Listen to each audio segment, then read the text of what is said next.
customized stuff. They actually care if it turns out right. Probably a lot better than getting stuck with 100 t-shirts with crooked logos. Exactly. Plus, they'll walk you through everything. Sizing, colors, material, so it matches the image we're trying to build. Makes sense. What's the name again? SM Athletics. Trust me, if you want to look like a real company, not a flea market stand, this is the move. If you're serious about your brand, work with people who are serious about getting it right. SM Athletics. I am untethered and my rage knows no bounds! Ladies and gentlemen. All I know is you never had the makings of a varsity athlete. What is it with you and this obsession with this varsity crap? Crap. People come to us because we don't sell them on anything. They can't refuse because of the implication. You wonder ever you're a bad man? World needs bad men. We keep the other bad men from the door. Some things are a matter of duty. The world's greatest radio show in Tennessee. That doesn't sound right, but I don't know enough to dispute. I was about to take advice from a clown who dives headfirst into the shallow end of the booth. It's Talk Sports with John Reed and Cody McClure.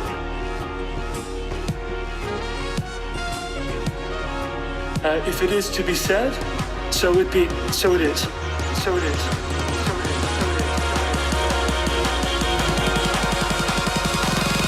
It's a Tennessee thing! Well, I'm holding on.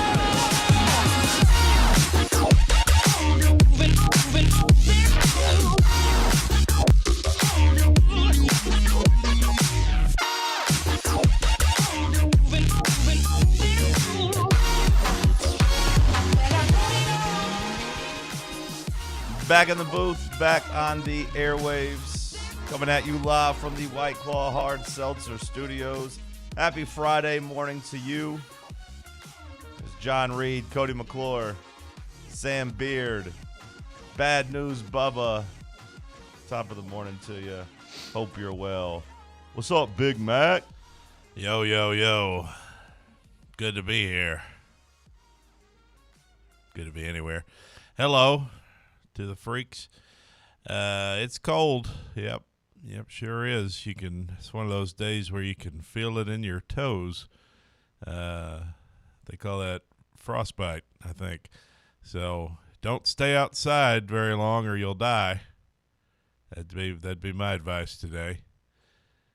Try to, stay indoors or near a fire, at least if you are outdoors. I guess there's a lot of guys working outside today, huh?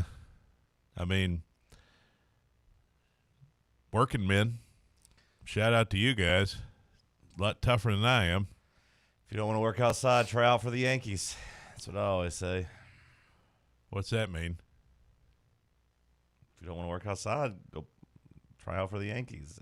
Really, it was try out if you don't want to work in the rain because, baseball, they do play outside. I was going to say, yeah, the Yankees play outside. But rain,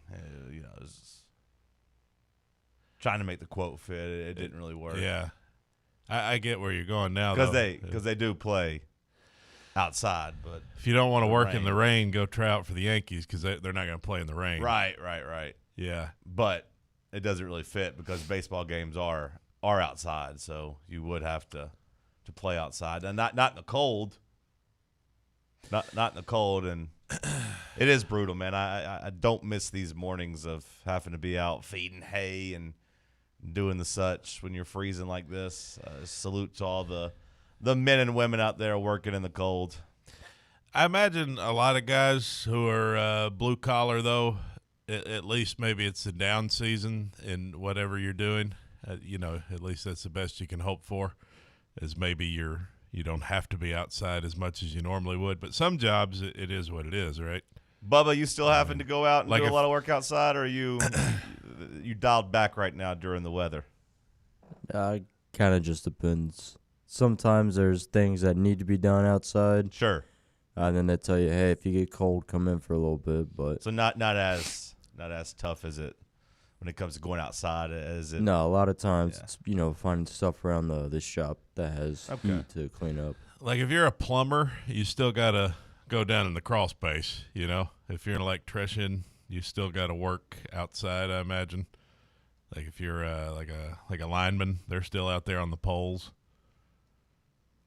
But people that work outside in this weather are more prepared for it than like they got coveralls and good gloves, good working man's attire.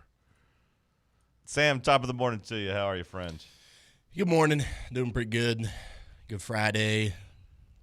Honestly, would have been great. Excuse me, if probably partly my fault. We still it's probably on my to-do list for this weekend. Finally take down the Christmas tree. Oh. But our cats love playing with these damn ornaments on the tree too, and sometimes they get them down. We've got them tied on there pretty good, but they're stubborn little guys, and came downstairs this morning, and just right below the stairs there was just 2 shattered ornaments. So I was able to park in my garage for the weekend. Didn't have to deal with any of the elements when I got outside this morning. It felt good in my car, but then I came down and there was just shattered ornaments. It's something new with these guys every day. They're just hellions at 3 a.m. it seems like. Sounds like you have aggressive cats. You showed me the toilet paper roll yesterday. It's just one. It's just one of them. He's just aggressive. He's not even aggressive. He's just too dumb for his own good. Seems like, strangely enough, the two-father system is leading to bad parenting. Like they're not mine. When I think of dads, I think of them as being the disciplinarians. Or these cats got 2 dads, and apparently you guys just let them run all over you and run amok. Like somebody needs to step up and start disciplining these cats. We need a dog. No, just from experience. Unless you get a big, scary, mean dog, from experience, those cats are going to bully that dog too, and it's not going to go much better for Roscoe. Like he's going to be in trouble too, because you guys have let these pussies take over your house, and like they are wreaking havoc, and you guys are going to do nothing about it. So you need. It's really only in the hours that we're asleep. That's the hard part. Well, you got to start locking them up then. You got to start putting them in crates, putting them in cages. What's the deal with the one that tears things up? Like, does he have some sort of anxiety or something? Why does he do that? Anxiety? Well, I mean, there's got to be a reason why he's doing that. It's fun. He's just obsessed with balls and things that move. So a toilet paper roll, he found out that moves. Boom, you just take all of the toilet paper down. Okay, so he's just ornaments a cat. move. Yeah, he just wants to play with the ball on the floor. I don't know that there's some pets get certain triggers of they get emotions, they get things wrong. Sure, I mean some dogs have like separation anxiety if you leave. Pets have mental issues too. It's not just us. This one's just a hellion. This one needs a strict parent, a belt. There's a couple wires loose up in his very small brain. You could have his claws removed.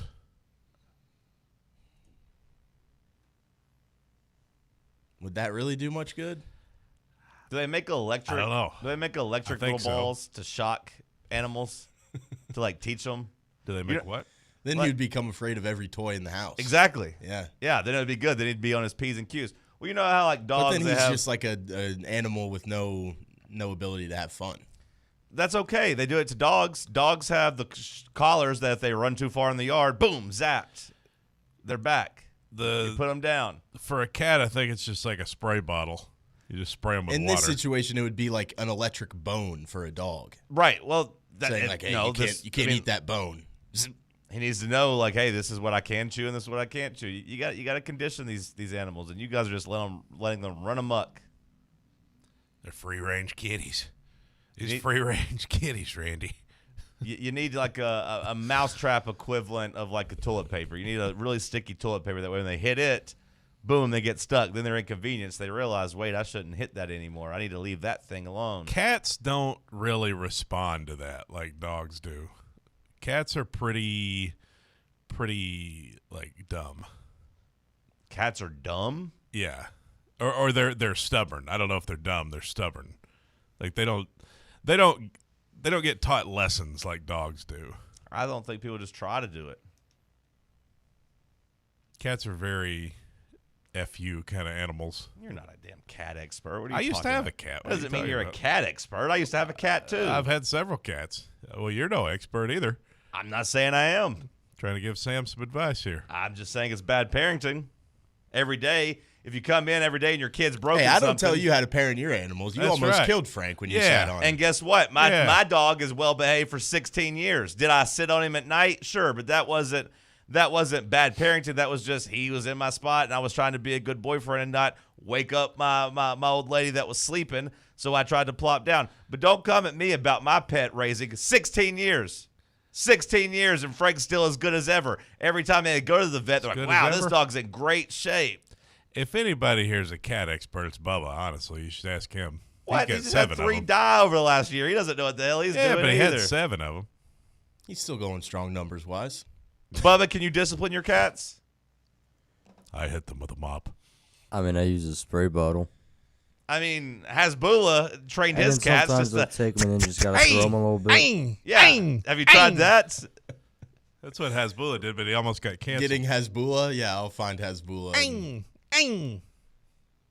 mean, the internet says it's very easy to train a cat, so I don't know. Again, I don't know The what the internet hell says Cody's. it's easy to do anything. I don't know what the hell Cody's talking about. Nah.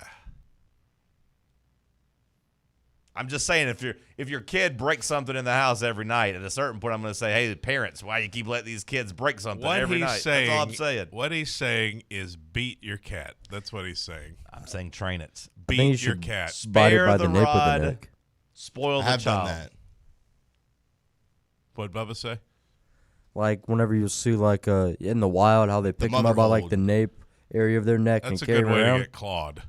No, they can't control themselves like that. They like go. See, this guy doesn't know anything about cats. Yeah, I do. You got to get them on the right spot. If you got to be careful picking them up like the mother does. This guy don't know nothing about cats. Because sometimes you accidentally get them in the wrong spot and it hurts them. So you don't want to do that. Night. That's all you gotta do, Sam. Just try it.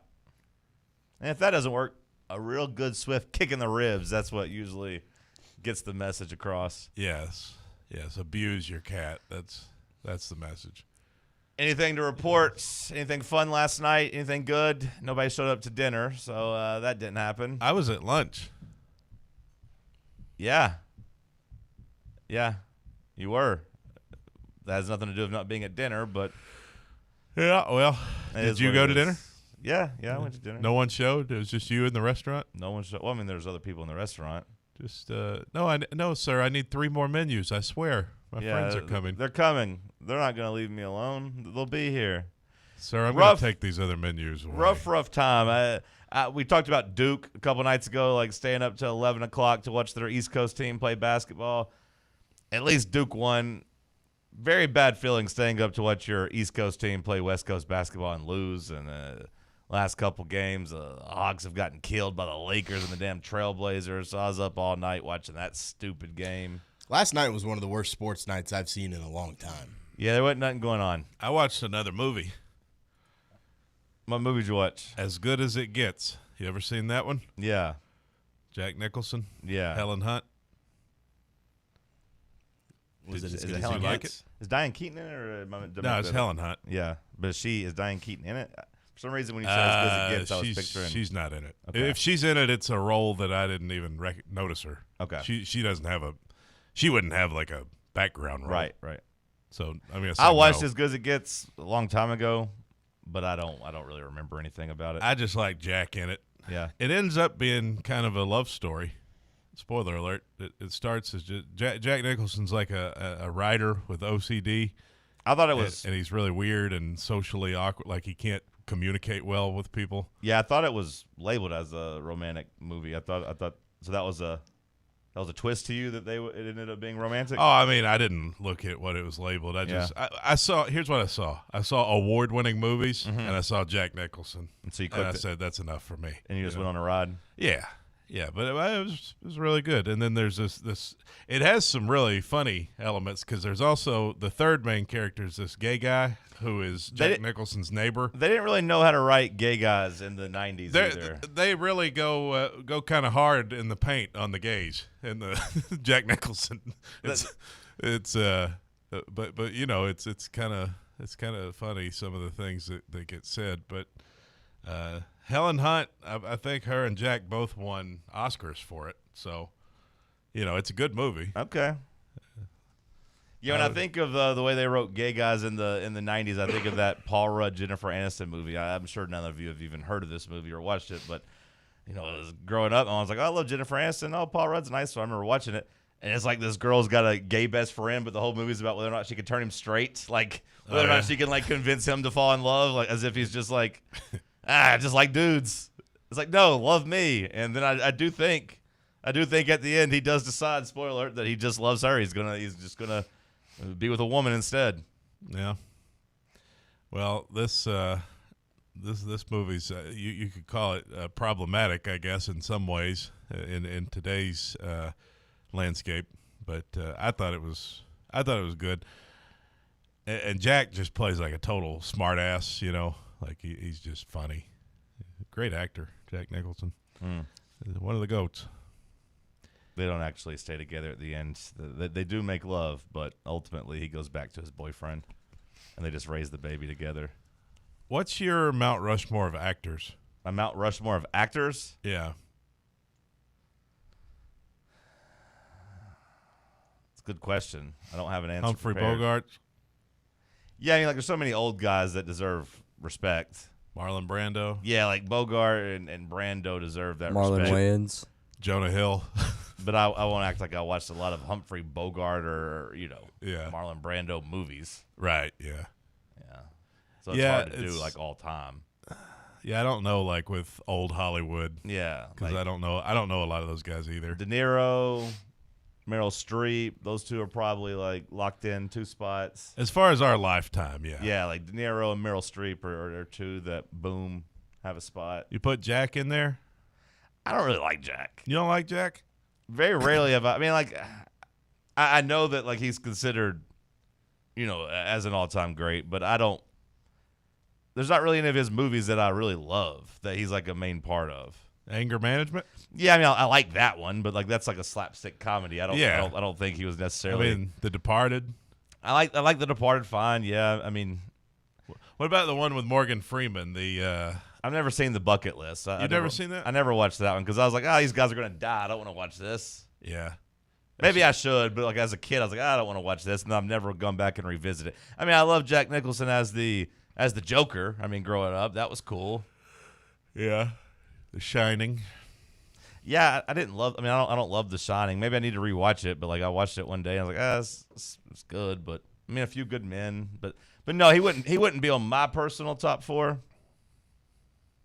But I acknowledge that he's really good. He's just not one of my favorites.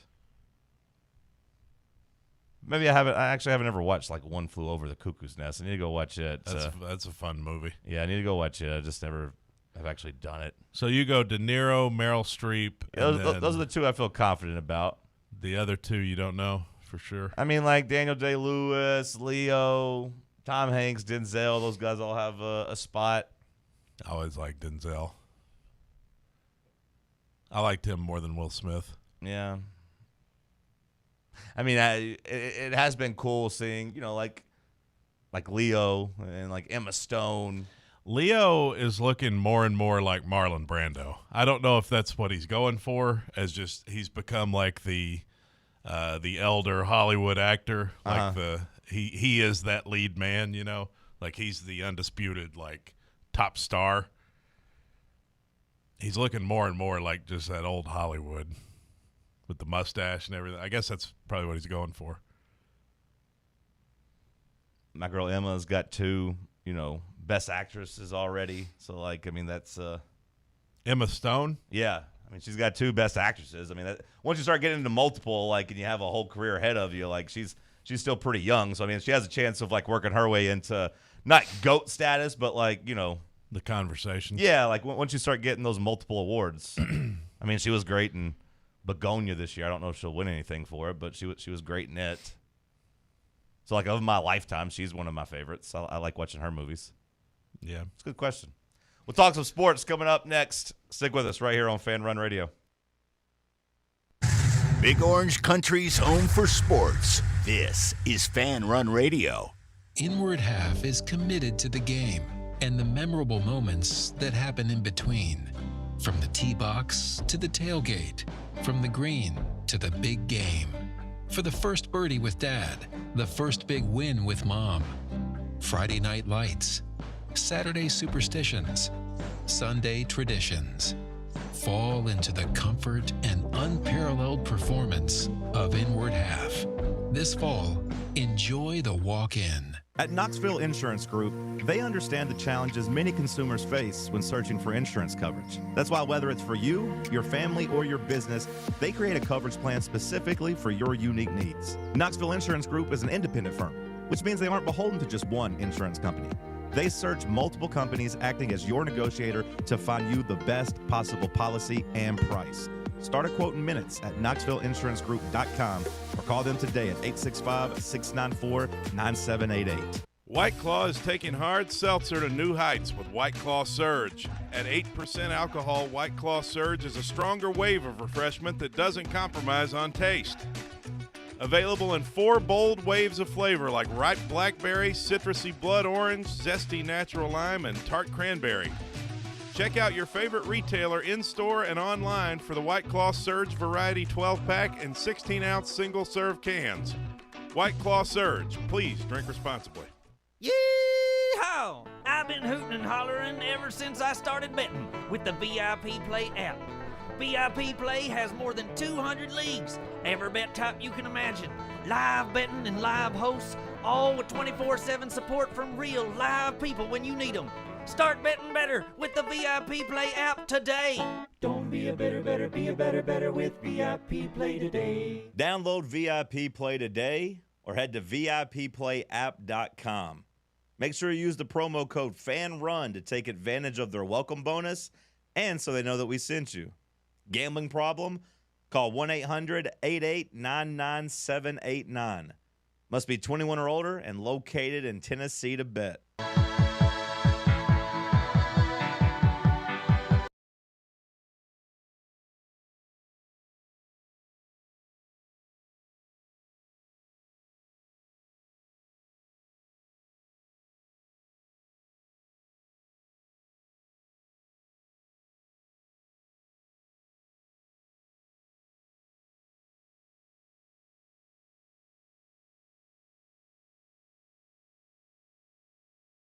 Go back to the transfer portal discussion. No real big groundbreaking updates there. We can go ahead and hop into the NFL weekend. Your Dodgers continue to break baseball. Oh, yes. A big pickup for the Dodgers. Either one of you read much into the gambling scandal that broke last night or broke That yesterday? would be where I would want to start. That's a fun story. I actually read an entire. Did you read that whole thing about which games were fixed? I read tidbits. Death, taxes, and Chinese basketball. That's a pretty good line. That's a pretty good line. To me, that goes up with like the guy from Firefest just being like, bleep it, let's just try it and be legends. Like this isn't gonna work. But who cares? Let's just try it. If it works, we'll be legends. If not, I will be legends too. There's a good read on ESPN if you haven't read it. It's called Inside 6 College Basketball Games the Feds Say Were Fixed. That's the article title. Inside 6 College Basketball Games the Feds Say Were Fixed. I read this whole thing last night while I was eating Indian food. I saw some clips from some games that they're claiming, are fixed. And the players that are linked to it, and they're making some pretty bad mistakes during the time, allowing themselves to really get trapped in the corner on presses and not looking for passes when they're supposed to be. It did seem like they might be on the take. Did you see the one guy who threw the ball out of bounds after one free? Like he thought it was the second free throw, and he thought it was the first free throw, and he was like trying to give it back to the ref, but he just threw the ball out of bounds. I did not see that. That's pretty good. If you're gonna be a part of rigging a game, like you gotta be subtle about it. What did the ref do? Just move? He just moved out of the way of the ball and just staying here. What did the player do? Just be like, throw his hands up? Yeah, he acted confused kind of, but it was a pretty bad attempt. I saw where a lot of them too were first half spreads. Yeah. that were rigged. Yeah. So the teams would actually come out. The guys that they bought off would play hard in the second half. Like they'd come back and like I saw one guy who averaged like 17 or 18 points a Yeah. game, scored 6 in one game. Yeah. Yeah, most of these were lower-level games, like Kennesaw State versus Queens, Fordham and Duquesne. But there were a couple big, like Georgetown was in one, Georgetown DePaul. Yeah, the DePaul team was what, 3-24? 3-29. 3-29. 0-21 in the Big East. Okay. So, I mean, like, I remember that team being awful. My good friend Corey Gunkel, he's a big Southern Miss fan, and he had screenshotted a piece of it where they were linked to it, where a player was just like, we'll try, but man, Southern Miss is really, really bad. This is going to be tough, like, to make them look good against us. They're so bad. I do appreciate the idea of like, hey, let's just fix the first half. Now, on one hand, it is a little bit easier to maybe throw them off the scent. If you're like, hey, I have a bad 20 minutes, we get it together, we can still win the game. We're not really screwing our coaches over as long as we're still winning. But on the other hand, like, I do think first half bets raise a lot more red flags. You know what I mean? Like, if you're trying to put a huge bet on a first half, that seems like it would be a little bit more alarming.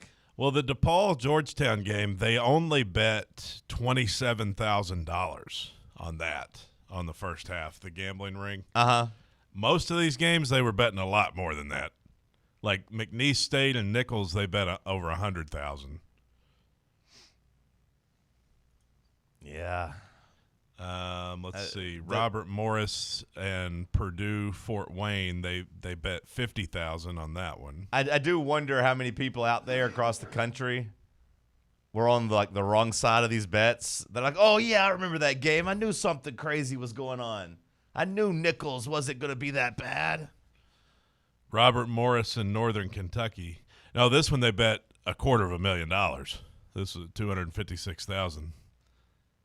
But these lower level players, like, they're getting paid off like $30,000 a piece, depending on the game. Like, I mean, for a guy who's not making, they're not making the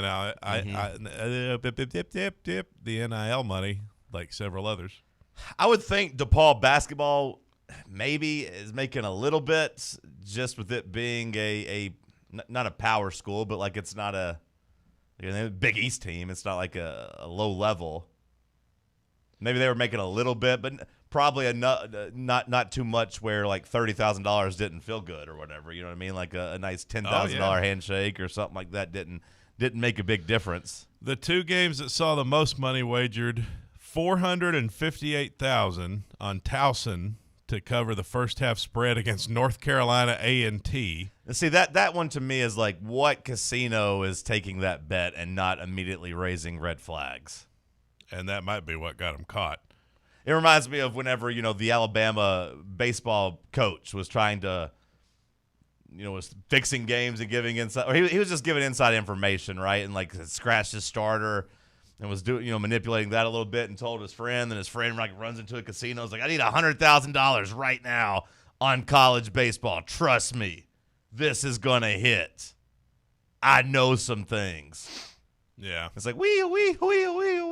Yeah, that alarm the siren just starts going off. Excuse me, you're trying to bet $100,000 on a Friday night SEC baseball just game? Stay right here, sir. Yeah. Just stay right here by the Can we run your ID here right quick and make a couple phone calls? Yeah, we're going to call the feds in real quick. So what did you say, $450,000? $458,000, $500,000 on Towson and North Carolina A&T. And then there was first half, yeah. Yeah, to cover the first half spread, yeah. Yeah, like, what are you doing? I mean, that's obviously a... Now, do we have a record of these games and how it went down? Like, how successful they were in throwing? I read one thing that, like, they were successful in throwing one game, and the guys were like, all right, sweet, let's go. And he was about to pay the money to the next guy, and he was like, hey, how about this next game, and we'll double your money or whatever it might be. And they would give them extra. Yeah, and then they didn't cover in that second game, and they were just pissed. Yeah. Well, that's the thing is, like, I know players have it's not guaranteed. Yeah, players have it a little bit differently, but, like, there was a stat out there one time that, like, even the games Tim Donaghy was trying to fix in the NBA, like, it was only, like, a 56% hit rate. Like, which is basically what a good, gambler was probably doing back then in the NBA if you were sharp and knew the numbers and, had analytics and all that stuff, if you were a little bit ahead of them. But even the ref trying to fix it didn't have a huge success rate, which is why I thought you saw, like in the NBA, this change, the strategy change, not so much to fixing games as much as just fixing player props, right? Where guys were just subbing in and playing, then getting hurt and coming out of the game. Boom, we win. We ain't got to make it look bad. We can guarantee that under's hitting. From what I read, they were very successful when they would get to 2 players on the same team. Yeah. Like they would recruit one guy and they'd get him involved, and then he'd be like, hey, my friend, he'll do it too. And then, or my teammate. And so when they could get 2 on one team, it was almost a guarantee at that point. If you can get 2 starters. Yeah, 2 rotation guys, 2 starters that'll be on the floor together. Sure, that probably has a better luck. I mean, this was just happening, though, in games last year, like 2024. It's not like this was – like to figure out this is actually going on. You know what I mean? It's pretty crazy. My thought is it goes on all the time. Yeah. My thought is it goes on all the time. It's gone on for 40 years, 50 years, even further, going back. You could probably go back much further than that. I mean, I know the Chicago Black Sox and everything with them throwing the World Series, but I will say it's a win for regulation. Like, that's what I always say in these situations is, like, if this was all backroom dealing with the mob and bookies and just simply Vegas and not, all these different states now have their own people on it and, sports betting is legal in a whole bunch of states now. Like, there's more people looking in and monitoring these behaviors. Probably ultimately a win, for overall legalized sports gambling. Now, to me, the question and the real takeaway is not what are we going to do about gambling, because it's not going anywhere. Use the promo code FANRUN, all caps, at VIP Play. It's not going anywhere. But, like, I do think you'll see this continue to push the narrative of, like, trying to limit college betting, college props, like player props for college players. Like, that probably shouldn't be a thing. Yeah, honestly. But we're talking about fixing games here. No, I know. As recently as last year. Oh, no, I know. Like, I'm just saying, like, we're not going to get rid of betting. Like, gambling's not going anywhere. Right. So, like, but to me, this seems like kind of a damning. I mean, 39 total NCAA basketball players were bribed. Yeah. 17 different teams. Yeah, but I mean, again, I think gambling's been going on forever. Like, I think this stuff has been happening, and we get to find out about it because of the legalization of it, bringing it out to the front streets.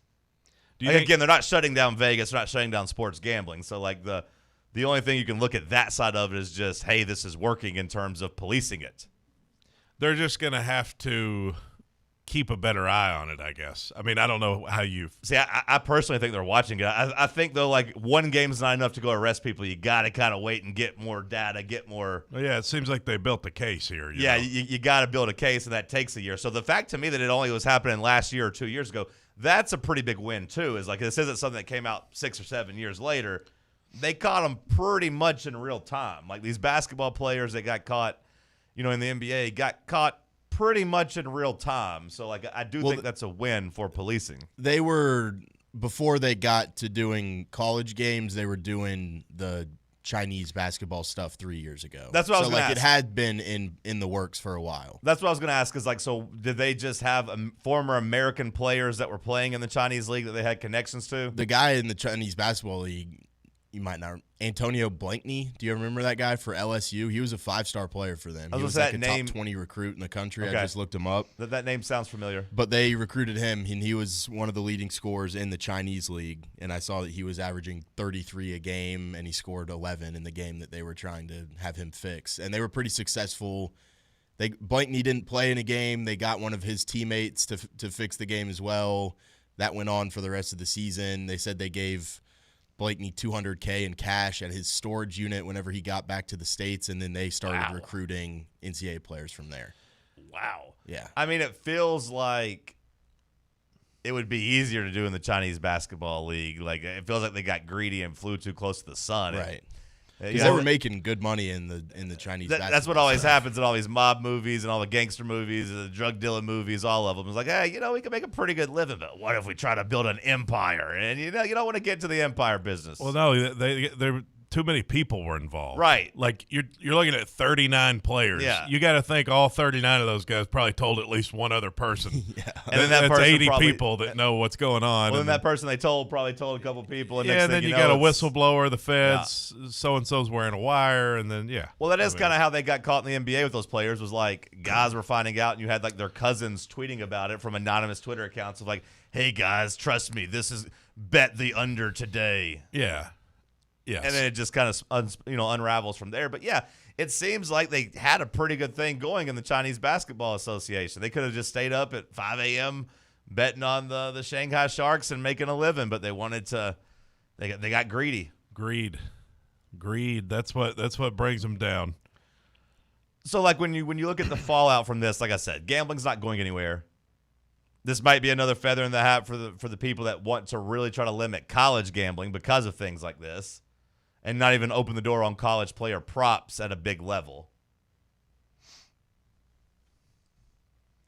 But, like, it feels like the fallout's going to be, hey, this is working, we're doing a good job, and also let's go for maximum punishments on these guys to try to, like, scare people from doing it themselves.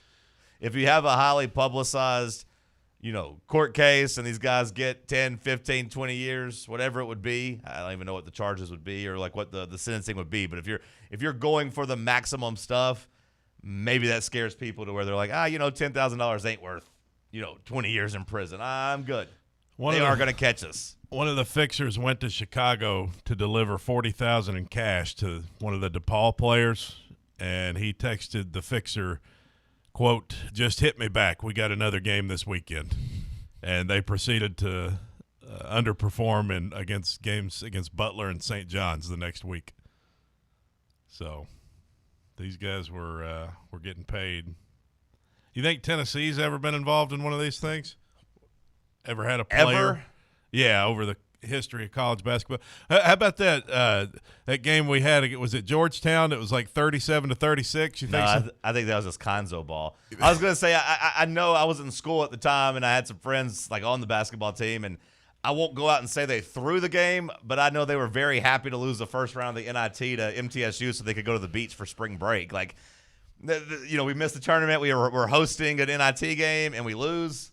And they were all on the road to the beach that night. Like, they were pretty happy about that. Again, not accusing them of fixing it or throwing it, but I don't think they were sad they lost. There's nothing wrong with losing on purpose if you're not getting paid for it. I was going to say, we had that with Dooley football as well. Tyler Bray. A big reason I don't do the whole, I love Tyler Bray. When they lost to Kentucky, what was it, 10-7? Oh, yeah. They didn't really, the talk was they didn't want to go to a bowl game, so, like, they didn't care about losing. That is, basically throwing the game. But I don't know about any of them getting paid to do so. Right. There's been some times I've looked at some player performances and be like, what the hell is this guy doing? But, again, so far, correct me if I'm wrong, at least in these recent stories, we haven't had this at high-level basketball in college yet. You had Michael Porter Jr., or not Michael Porter Jr., but his little brother, who wasn't a player really, Jonte, like he wasn't a player. Malik Beasley, we'll see if he gets caught. He's still just alleged to do these things, but he was a pretty big player in the NBA. I mean, he was a starter on a good team. So he's the highest it's gone. Terry Rozier, kind of same thing. Those guys were starters. None of them have been convicted just yet, but Tulane was the biggest program that I saw that got named in this. Okay. But there's a lot of really small schools. I would say Georgetown. I mean, that's a pretty big. But Georgetown wasn't accused of throwing. They were just playing DePaul, who was involved in it. Same with Butler and St. John's. Those teams are just on the receiving end of a team trying to let them win. Because Georgetown was pretty bad during that time, too, so that probably was a real stinker of a game. DePaul versus Georgetown. 3-win DePaul versus probably 7-win Georgetown. I mean, Robert Morris and McNeese State, those are tournament teams. Sure. Sometimes. And those were the teams that were throwing the games that were implicated there. Nicholls State did, not McNeese State. Okay. The list of schools that were involved participating in it were Robert Morris was Abilene Christian, Alabama State, Buffalo, Coppin State, DePaul, Eastern Michigan, Fordham, Kennesaw State, Hootie Hoo.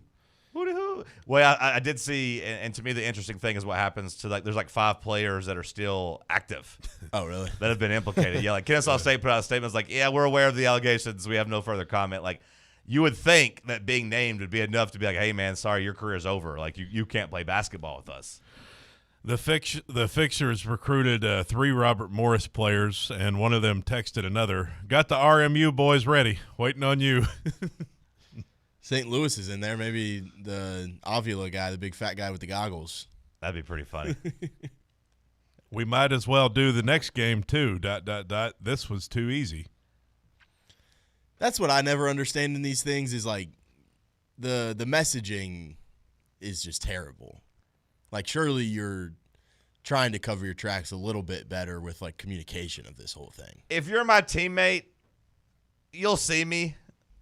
Let's just talk about it in person.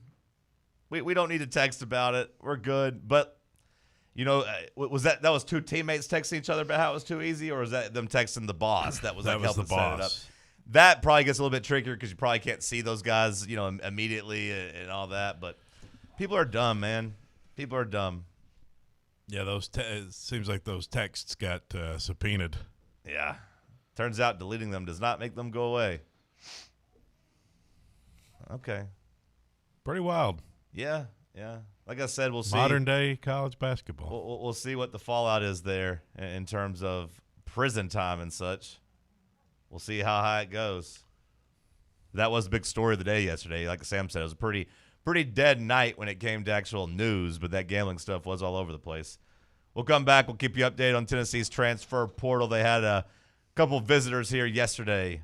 We'll dive into that. Let's talk sports on Fan Run Radio. Can't get enough Fan Run Radio? Download the free Fan Run app and take the best Tennessee sports conversations with you wherever you go. Your smile says it all, so make sure it's saying the right thing. At Knoxville Smiles, we believe healthy teeth mean happy lives. Now through the end of the year, we're offering half-price whitening with a cleaning. That's right, half-price whitening with a routine teeth cleaning at Knoxville Smiles. Call today to set up your appointment, 865-539-1776. That's 865-539-1776. Or book online at knoxvillesmiles.com. Don't wait another day to love your smile. Smile brighter with Knoxville Smiles. Don't you wish your life came with a warning app? Stop. That dog does not want to be petted. A heads up before something bad happens. You should not send that text.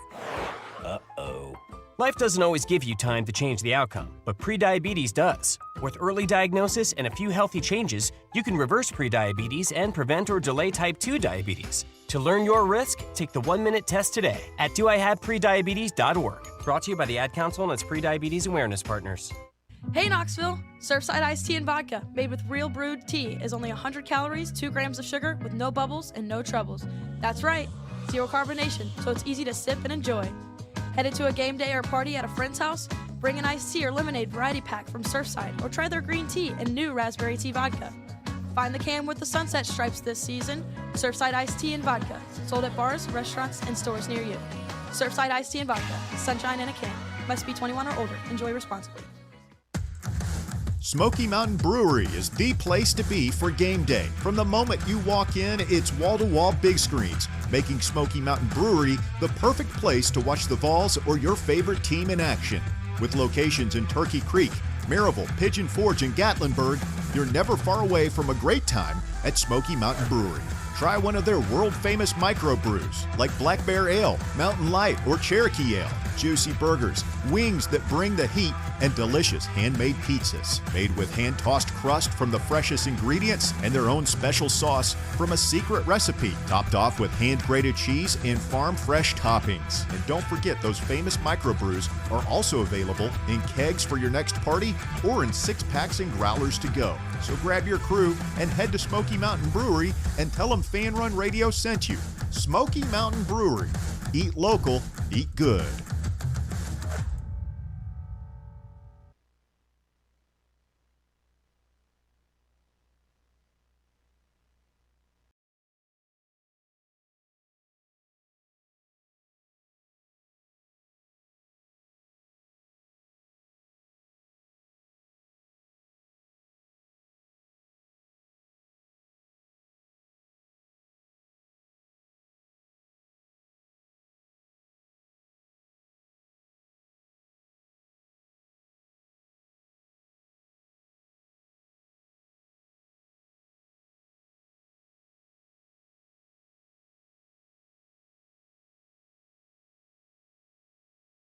Handful of visitors on campus yesterday. West Virginia offensive lineman Donovan Haslam. That's a guy that's got starting experience. That's a guy that I was kind of, I don't want to say excited about, but when I saw him coming in and saw that he had experience starting at multiple positions. West Virginia kind of sucks at football, but I was like, hey, you know, an experienced starter could be a good guy to come in here and compete for a job versus being a versatile backup. You had Tevis Metcalf, that's the younger brother of TJ. That's a cornerback. He was on campus. From Michigan, did he play at Michigan too, or is he a recruit? I believe he's a transfer. Yeah, he's from Michigan. Okay. Yeah, no, he played at Michigan. Now, he didn't play. I feel like we love recruiting brothers. Well, I think a part of getting TJ was to kind of be like, okay, Tevis, you could come too. Now I'm looking up what he is as a transfer recruit and whether or not, you know, he was a guy that, you know, if you go to Michigan, you at least probably have some type of ability. I don't imagine that this, you know, to get TJ to transfer up there, they took his little brother who couldn't play at all. But like his transfer portal ranking on 3 is he's 1,400 overall, the 161, you know, ranked cornerback. So like he is a throw-in / try to go in there and develop him if you can. I would not give him any booms on the boom meter if you get him. Bubba might give him one. But yeah, he was just a name here on the list. Boo! Well, we haven't gotten him yet, Bubba. Don't do the boom yet. You got a running back from Tulane that was in, Javin Gordon. Feels like he got here and was like, okay, I can come here and play at Tennessee. So like that's a name to keep an eye on there, Cody. Mm-hmm. A running back from Tulane, so maybe you get a depth piece. I think I'm at the point in the transfer portal where I just let me know what the roster is. Let me know when it's over. Yeah, I think I'm there too. Like I said, the West Virginia offensive lineman, Haslam, he at least sparked my interest a little bit just because I do think, you know, what's his name? Donovan Haslam. How interesting. Yeah. A name like Haslam. There's a local kid, another safety, DJ Burks, that has a tie locally. He's from Maryville High School. So, like, from that perspective, I care a little bit just about a Knoxville / Maryville kid coming in. I was going to say any relation to Traylon, and then that made me think of TJ Metcalf, who, by the way, remember I asked the question, any relation to DK? That's his cousin. Ah, there you go. How about that? I learned that since then. Good deal. It is his cousin, TJ and DK Metcalf. And then there is a guy coming in that I am at least intrigued by with. If you tell me that Ohio State cornerback is coming into town, that one gets me at least interested. Aaron Scott, he's going to be here this weekend. He's a Ohio State cornerback. But outside of him, like, yeah, I'm with you. Like, wake me up whenever people come here. Wake me up when the team's here. Let me know when they release the depth chart. Yeah, like, comparison's sake, like, his transfer portal rankings, the 17th ranked cornerback in the portal. Mm-hmm. He was like a very highly rated recruit out of high school. Yeah, well, if you go to Ohio State, chances are you're going to be at the very least a 4-star, and he was a high 4-star. So, yeah, like, he's a guy that has some talent, that's young, that just hasn't really cracked the playing field yet, although there was talk when he entered the portal that he would have been in line to be potentially a starter at Ohio State this upcoming year. So, like, for him, I am at least pretty intrigued with him. There's ties there with, you know, our secondary coach and Jim Knowles as well. So, yeah, my main focus at this point is running back. I would like to get another running back, perhaps. That's number one on your list? Yes. At this point, because it's past quarterback? Yeah, I mean, I've accepted the fact that we're not going to get a quarterback. Well, VolQuest came out and just said in their latest updates that Tennessee has no scheduled visits with any quarterbacks right now. Well, that's reassuring. So, like, yeah, I think if you're waiting for a quarterback, you might as well just start checking the updates coming out of courtrooms, because it feels like either you get Joey Aguilar or, you know, you're going to get some afterthought from a lower level that is not going to realistically come in here and compete for a job. Might as well just go ahead and leave the bus station. Go back home. You ain't getting no quarterback. Are you at peace with that? I mean, yeah. Okay. What else you gonna do? You know? Yeah, I mean, you can be mad about it, and you know, yeah, but that ain't gonna do you any good. No, but it's gonna set us up to be mad in the fall. And I do just want to reiterate that, like, I'm not buying any type of excuses anybody makes this offseason or next season. Like, you don't get to blame youth at the quarterback position. I want us all to be on the same page that the TalkSports stance officially, and hopefully the freaks are on board. Shout out freaks. Hopefully they're on board, that there are no excuses for bad quarterback play next year. Oh, I think we're all in agreement there. It's year 6. Yeah. I mean, I don't – yeah, there's no excuses. Well, I'm preparing people because the narrative is going to start getting spun that we have too much youth and inexperience, that, you got to deal with some growing pains at the quarterback position. Nope. No, we don't. No, you should have somebody. Yep. It's year 6, brother. It's year 6 where you had a whole year where you knew that your quarterback, you know, it was a Hail Mary at best in terms of getting an extra year of eligibility. You should have got you a quarterback. I just want us to all be firm on that, and I want us to all be prepared for the way that people are going to try to talk about it this offseason and preseason leading into next year. I mean, the best case scenario, the way I see it, is you get back to playing good defense, lower scoring games, you slow it down, and if you can effectively run the ball, then, which is why the running back position is so important to me, because you need running backs. You feel pretty good about your O-line. If you can get back to playing that 2024 style of ball, you hope that McIntyre can be a game manager. Can I interest you in one more desperation shot at quarterback? Sure. Parker Navarro entered the transfer portal yesterday trying to get another year of eligibility. He's a 7th-year guy, so who knows if it'll be true. But he was originally committed to UCF in 2020 with Josh Heupel. A 7th-year guy? How? I don't understand how these guys are still playing. He's trying to get a red shirt and a medical red shirt. He's trying to go retroactively and basically say that one of his years was hampered by an injury and the other, you know, he played in only a game, and that should be a red shirt. Well, the NCAA Him being a seventh year guy? He's seeking his 7th year. Okay, he's only got stats in 5 years, so I guess one he just didn't play. He's got a stat for 21, 22, 23, 24, and 25. So he's literally like 25 years old? They said he played in just 2 games in 22 before a season-ending injury. Sure.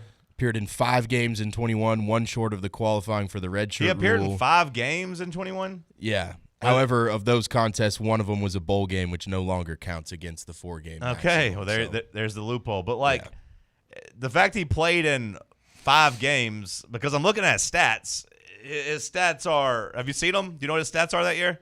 Not that year, no. In 2021, he was 1 of 2 passing for 4 yards, and he rushed 7 times for 54 yards. So, what the hell was he doing in those games? Was he like the holder? He's in there like Tim Tebow freshman year. Was he the special teams holder?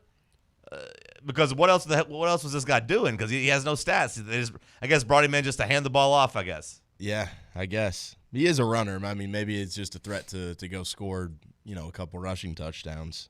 Yeah, but again, 7 carries for 54 yards. But, he's an old guy. But no, I mean, that doesn't interest me at all. I'd rather play George McIntyre than him. We got to bring somebody in. You can't roll into this season with 2 quarterbacks and 2 of them being just absolute beanpoles. So are you telling me bring him in as on the roster? Are you telling me bring him in just as a? Yeah, just competition's sake. Oh, okay. This is a guy that I think could beat out George McIntyre. Oh, man, if he beat out George McIntyre, that'd be pretty bleak. I think George McIntyre sucks, guys. I don't think he has any future with this I've heard he sucks too. And the weight, all those things. That's fine. I just still would buy the unknown verse. This guy threw 14 touchdowns and 11 interceptions last year. At Ohio. And yeah, he ran 886 yards and 9 touchdowns, but I don't anticipate he'd be able to run the same effectiveness in the SEC. Now, maybe I'm wrong. I won't pretend like I watched a lot of Miami of Ohio games or just Ohio, excuse me. Timothy Chalamet loves him. I do remember Chalamet giving him a shout-out, but he was also giving him a shout-out at that level. It wasn't like, let my boy come play in the SEC. If he's good enough for Timothy, he's good enough for me. That's a VFL Timothy Chalamet. That was Chalamet just showing he knows ball. The Chalamet was just flexing up there. He's like, what name can I say that lets people know that I know football? Ah, yes, Parker Navarro. Chalamet's a VFL? He does love wearing Tennessee gear. There's that picture of him like as a kid where he was wearing the Tennessee overalls. Who's not a VFL? Well, there's another one of him at the beach, right? I think that was at the I saw one of him like on the streets, and I saw one at the beach. So I think he's got multiple pictures of him wearing Tennessee stuff. Now, I'd like to know like why, like what the origin is there. He's a New York guy. Like maybe he's a big Garantano fan. I don't know. Renee Good was a VFL too. I did see pictures of her wearing Tennessee stuff too. We are everywhere. Yeah. To answer your question, Sam, sure, whatever, bring him in, but like it's pretty bleak to me that you think he could beat out McIntyre, and I know you're down on him. You've made your stance known. Anti-George. What about Teron Dickens? I don't think he's in the mix. I think he's been linked. Couldn't get him either. Yeah, like there's been some. I think the update there somebody said was that there's just some off the field stuff that Tennessee doesn't love. Oh, well, what a shame. I mean, how pitiful. Like we can't. He's also like 5'11", like so like he's 5'11", 100. Yeah, I mean he's a baller though, right? At that level, Kyler Murray's 5'11", Bryce Young's 5'11". Sure.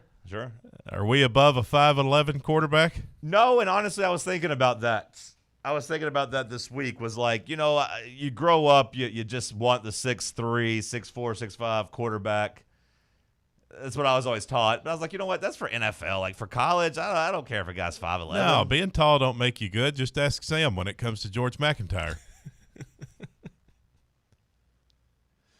Yeah. So at this point, do you play Faison and take your lumps? And I mean, what do you do? Like, if George actually isn't any good, and he actually wins the starting job, this upcoming season, this upcoming offseason is going to be very interesting. In terms of finding the new coach? No, I'm talking about this upcoming, like, 2026. Now, 27, like, yeah, sure, like, if you're having to look for a new coach. But, like, that's going to be a big part of the discussion is make or break year. But there's also going to be like, you're playing a young quarterback. But it's also going to be like, why are we playing a young quarterback? And how many wins we're going to have? What's the offense going to look like? It's going to be a very interesting year. I don't know if it's going to be a good one, but it's going to be interesting. If George McIntyre beats out Faison and George sucks, what's that say about Faison?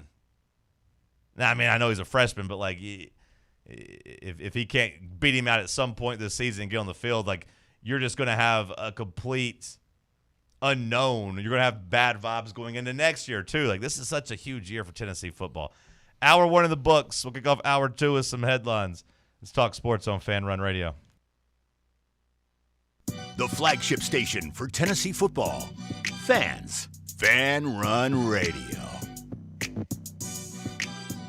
Today, we raise a glass of Jameson Irish whiskey to the sport of football. Hear, hear!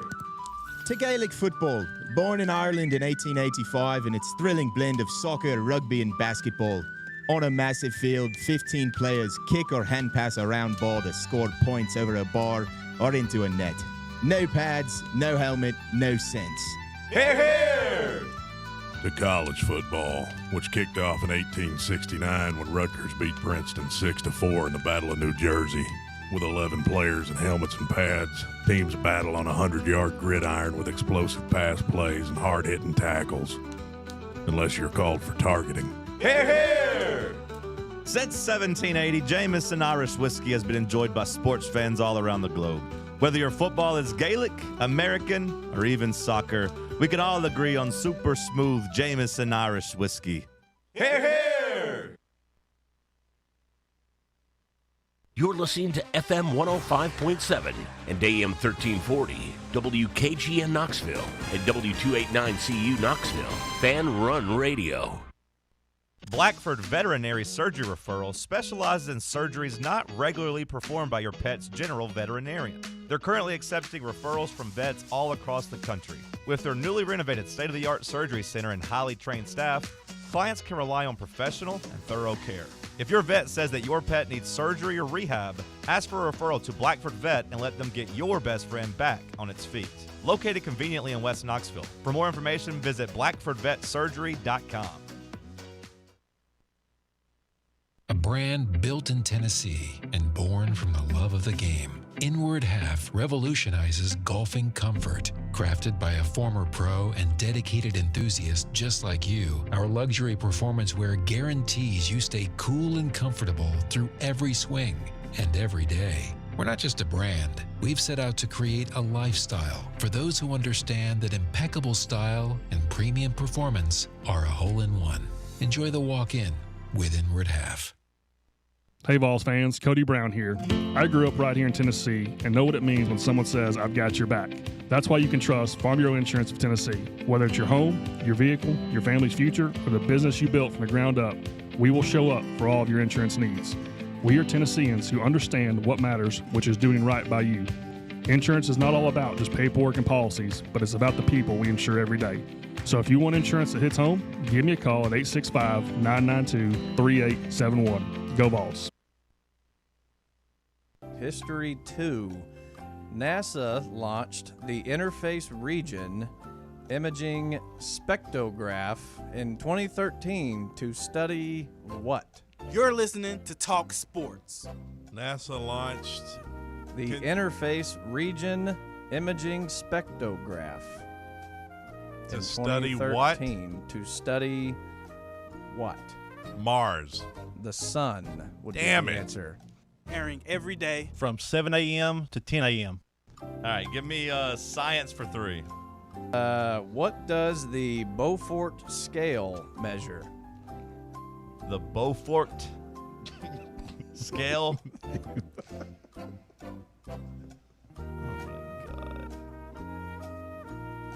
guess it's pretty Beaufort's. Density. When? Oh, God in heaven. It's wind speed. Okay. On 1340 WKGN. This is like Penn State and Iowa in 2006. Bill Nye the Science Guy.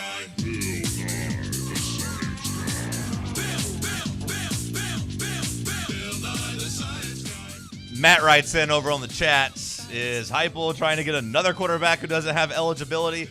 That's another part of the Parker Navarro conversation. Sam is like, we already got a Parker Navarro at home and Joey Aguilar. Do we really need another guy that like we don't know if is going to have any eligibility? No thanks on that. Shout out to everyone watching over on YouTube. Shout out to White Claw. Drinking some White Claw this weekend. Please drink responsibly. Hour 2 headlines. What you got, Cody McClure? Thank you, John. President Trump hosted the Florida Panthers yesterday at the White House as part of the championship celebration for the Stanley Cup. And he said, you denied Canada the Stanley Cup for the 32nd straight year. He congratulated them on winning as an American team. We have a little competition with Canada. It said we denied them how many years? 32? For the 32nd straight year. Is that it? I mean, it's been since the 90s since the Canada won a Stanley Cup, right? That seems like it would check out. I thought it was much longer than that. Maybe I've just been thinking about Toronto, explicitly Toronto, because I know theirs is like going back to like the 60s. Trump said we're doing much better than Canada. How about that? Take that, Canada. The Dodgers have... It does kill them, like they can't win the Stanley Cup. So like it does bother them. Yeah, it's supposed to be their sport. Yeah. Guess not. The Dodgers have agreed to a 4-year, $240 million deal with Kyle Tucker. A big, big get for the L.A. Dodgers Yeah, in the Montreal wake of... won in 1993. In the wake of another championship, which made them the first MLB team in a quarter century to repeat. The Dodgers improved their roster yet again. Sam, Bubba, you're a baseball guy. How do we feel about Kyle Tucker leaving the Mets and going to the Dodgers? Meow. Yeah, anybody that roots for the Dodgers that's not from L.A. I hope there's a drone strike that takes him out. Big old fault line happening again. You're saying you hope that they die? That's what you're saying? I hope the stadium with no people in it ceases to exist, and the people are like, oh, this is a bad omen. We have to get rid of this franchise. My thought, as not a big baseball guy, not really a baseball guy at all, my thought was Kyle Tucker's worth $60 million a year. Kyle Tucker, is he that good? He's the consensus best player left in free agency. Well, yeah. I mean, that's all fine and dandy, but is he $60 million a year good?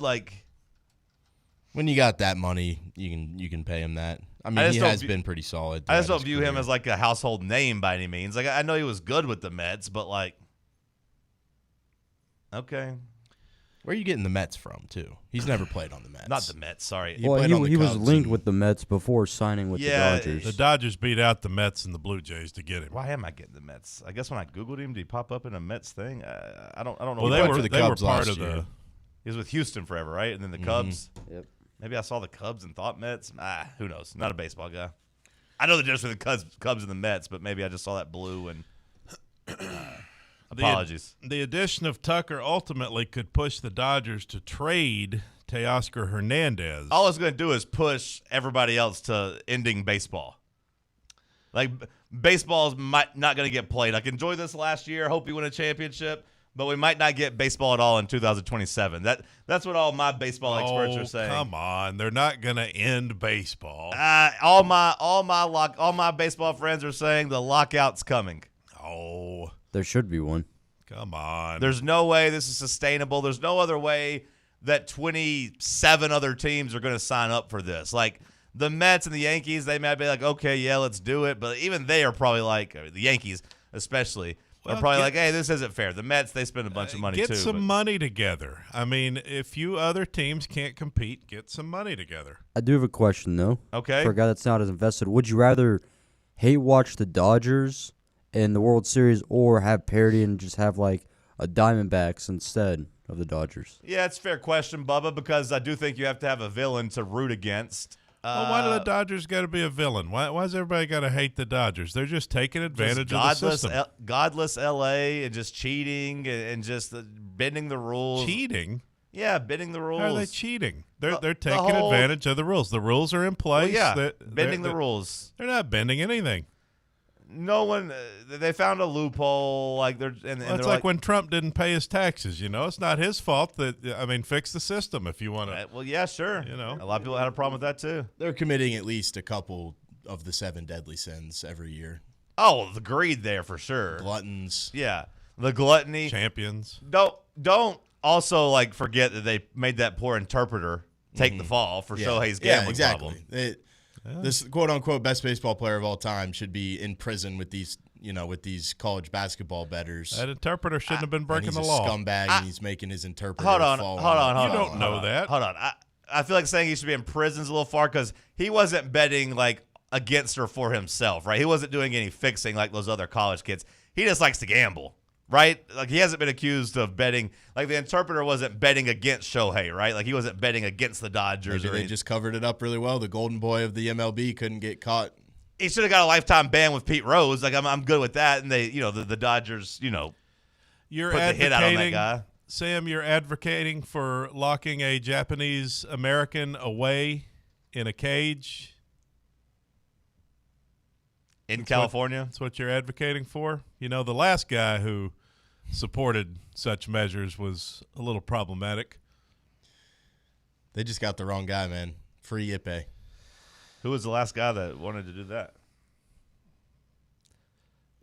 Well, we did that in World War II. Well, yeah, I know, but concentration camps. I mean, we did America. We did that. We did that. Well, I know, but which one of our guys were you calling problematic? FDR? I mean, I've never heard anybody call FDR problematic is why I'm asking. I mean, that was a thing we did that was problematic. Oh, I know it was, but you said the last guy that did that was problematic. So I don't know who gets the responsibility. I'm asking if you're going on record of saying FDR was problematic.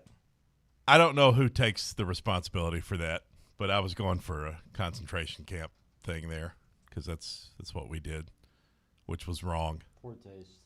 I agree, Bubba. It was in poor taste that we did that. No, it was joke wrong. was in poor taste. It wasn't a joke. Not a laughing matter, quite frankly. But enjoy your baseball season in 2026. Not going to get one in 2027. Sam Darnold expects to play against the 49ers despite a new oblique injury that has listed him as questionable. Rutrow could be trouble for the Seahawks. He said it was basically a 0% chance he would miss the game. But, Sam Darnold has skeletons. He has ghosts. He's got demons. Whatever you want to say. He's got a lot of pressure on him in the playoffs. And he ain't got a lot of good positive reinforcement to fall back on. So, the fact he's already having to deal with that, and then you add this injury to it, boy, if I was a Seahawks fan, and we got one, I'm curious what Jared thinks. He's a pretty big, pretty optimistic Seahawks fan. Who? We got a fan, Jared, that listens. He tweets us a lot. Oh, I thought you meant somebody here was a Seahawks fan. No. We got a fan that is a Seahawks fan. Oh, okay. A listener. Maybe he doesn't like us. Maybe he's not a fan. But a listener, and I'm curious how he feels because I'd be terrified of Sam Darnold as it is. But, Sam Darnold that's injured in the playoffs with all this pressure, I would be terrified.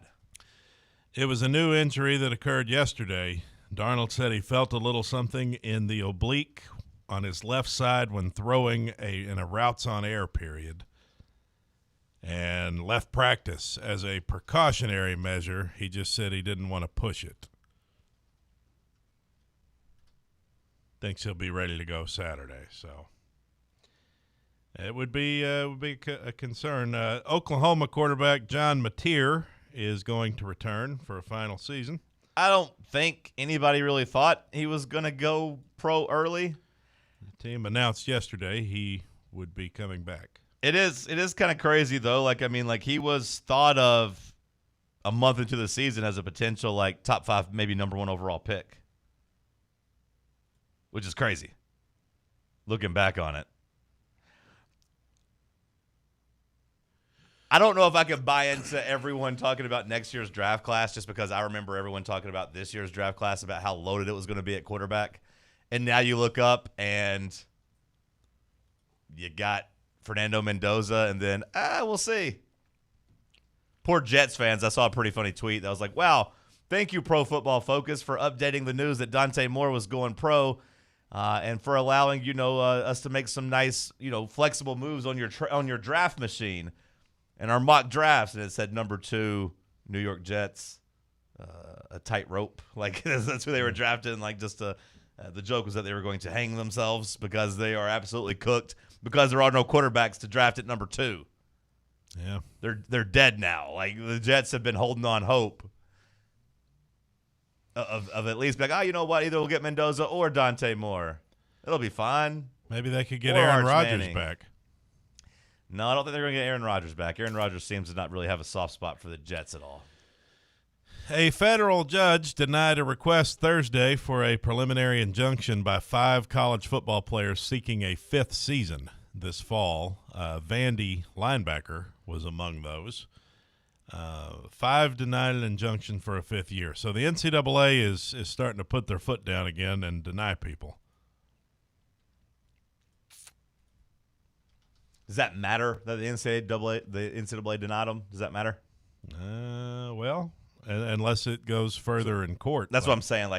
I never know. When this happens, okay, yeah, no, but actually this lawsuit and this court thing, and this is all gonna. I don't understand the whole court system, but the U.S. District Judge William L. Campbell wrote that the players did not make the case that they likely would succeed on their claim that the NCAA violates U.S. antitrust laws with its red shirt rule that restricts athletes to 4 seasons over 5 years. The injunction is denied, wrote the judge. So I guess that's a win for the NCAA. With the luxury tax penalty, The Los Angeles Dodgers will be paying $126 million a season just for this Tucker guy. That's more than 11 teams' entire payroll. The Dodgers are going to have to file bankruptcy in like 5 years. All the deferred money they promised people, they'll be like, actually, we're not going to pay you. Yeah, Sorry. the Dodgers owe $2 billion to players this year. That's absurd when you lay it out that way. Them playing this one signing for a good, not great player cost the Dodgers more than 11 teams' entire payroll. Yeah. Yeah, we're not going to play baseball in 2027. Look how much they got to pay Shohei in the coming years. Oh, yeah. But at least Shohei is generational and all those things, yada, yada, yada. Them signing this guy on the luxury tax penalty is worth $126 million a season. Oh, my God. Last headline for you. Puka. How do you do that with a straight face? How do you pretend to root for the Dodgers with a straight face? Because I went to a game and I watched it and I had fun. You went to a damn I Braves had a Dodger game too. dog. Yeah, I'm sure you had ice cream at the Braves game. I like the Braves okay too. Yeah. I'm not anti-Braves. I got a Braves hoodie that Boss Man got me. I wear sometimes. $812 million is what that roster is going to cost next year with the payroll and the luxury tax. My God. Puka Nakua's brother will not be charged after being arrested last month for taking a vehicle. Remember that story that he had stolen a car? Yeah, I remember. Turns out Samson Nakua stole the car by mistake. Oh, nice. They did a whole investigation and found that he was not at fault. I don't know exactly how you steal a car by mistake. It was Adu Thiero. Yeah. Is that how you say that? His car? Yeah, Thursday. So what was the mistake? He believed it was Puka's car. He has one similar in model and color to a vehicle owned by Thiero. So he thought he was borrowing his brother's car. Oh, so it wasn't like, okay, so he just got in the – how did he have the key? How did he get it to start? I don't know all the details, but as a result, though, Thiero did not want to press charges. I wonder if Puka and the Rams intervened here. Maybe. It says the matter arose from a misunderstanding involving a vehicle and was promptly dismissed after review by the LAPD. I wonder if Puka's like, come on, bro. Like, the case is closed. Don't do this to my brother. Come on. What can we do here? I guess they were at the same location, a party or something. I don't know. I don't know how this happened. We'll continue talking football on the other side. Stick with us. It's Talk Sports on Fan Run Radio. Streaming worldwide at fanrunradio.com and on the free Fan Run app. This is Big Orange Country's sports talk radio superstation, Fan Run Radio, Knoxville. Blackford Veterinary Surgery Referral specializes in surgeries not regularly performed by your pet's general veterinarian. They're currently accepting referrals from vets all across the country. With their newly renovated state-of-the-art surgery center and highly trained staff, clients can rely on professional and thorough care. If your vet says that your pet needs surgery or rehab, ask for a referral to Blackford Vet and let them get your best friend back on its feet. Located conveniently in West Knoxville. For more information, visit blackfordvetsurgery.com. Is that old tree in your yard starting to lean a little too much? Branches hanging over your roof? Don't wait until it's too late. Call ECR Total Landscapes today. At ECR Total Landscapes, we specialize in safe, professional tree removal, trimming, and storm damage cleanup. So if you've got trees that need to go, now is the time to give us a call. Plus, we're offering free stump grinding now through the end of the year when you use or mention promo code FANRUN. That's right, free stump grinding for Fan Run Radio listeners. At ECR Total Landscapes, we live up to our name by offering total landscape services. In addition to tree cutting, we also offer a wide range of landscape installation services and custom monthly maintenance packages that create stunning outdoor spaces tailored to your vision. Give us a call today to schedule a free estimate at 865-384-2012 or just visit us online at ecrtotallandscapes.com. At Knoxville Insurance Group, they understand the challenges many consumers face when searching for insurance coverage. That's why whether it's for you, your family, or your business, they create a coverage plan specifically for your unique needs. Knoxville Insurance Group is an independent firm, which means they aren't beholden to just one insurance company. They search multiple companies, acting as your negotiator to find you the best possible policy and price. Start a quote in minutes at KnoxvilleInsuranceGroup.com or call them today at 865-694-9788.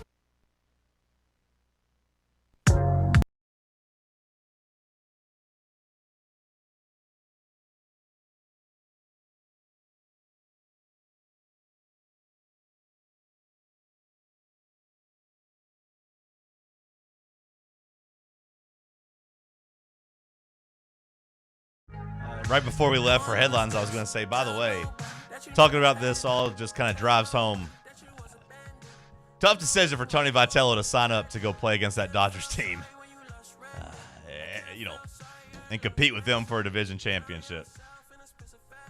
Tough decision for him. David writes in on the YouTube chat that he is starting to believe the Basilio reports that Tennessee is operating as if they are still under NCAA scrutiny, and being too careful and not really tampering. I will say Tony gets a win with the Danny White, crying that came out yesterday. Yeah, I was just reading these quotes from the Sentinel.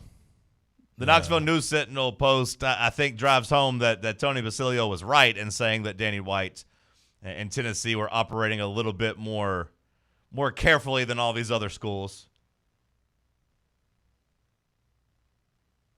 What quote you got? Here's what Danny White says. He accuses other schools of breaking rules to land premier football players in the transfer portal. He told Knox News he believes some schools are defying NIL rules by promising money to players they don't intend to pay or offering NIL deals off the books. Here's the quotes. There are schools that don't intend to submit through the clearinghouse, and I think that's a low-integrity move. It's akin to paying players under the table in the old world, says Danny White. If we're going to have rules, then people need to follow them, and if they don't, there needs to be penalties. So Danny's problem isn't his main problem, I guess, stems from teams not reporting all their NIL deals. A university cannot independently guarantee that third-party money during negotiations with prospects. All third-party deals, NIL deals of at least $600 must be approved by a clearinghouse. Danny White believes many schools are ignoring these requirements. We need enforcement and accountability if that is happening, and I believe it is, says Danny. There are two sides to it. Are you planning on just cheating and never submitting it to the clearinghouse? If so, there needs to be penalties for that. Otherwise, why do we even have rules?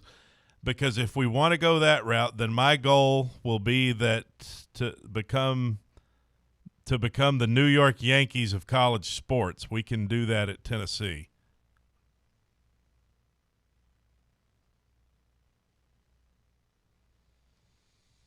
It's funny that it comes on the same day that, Adam Sparks was working his ass off yesterday.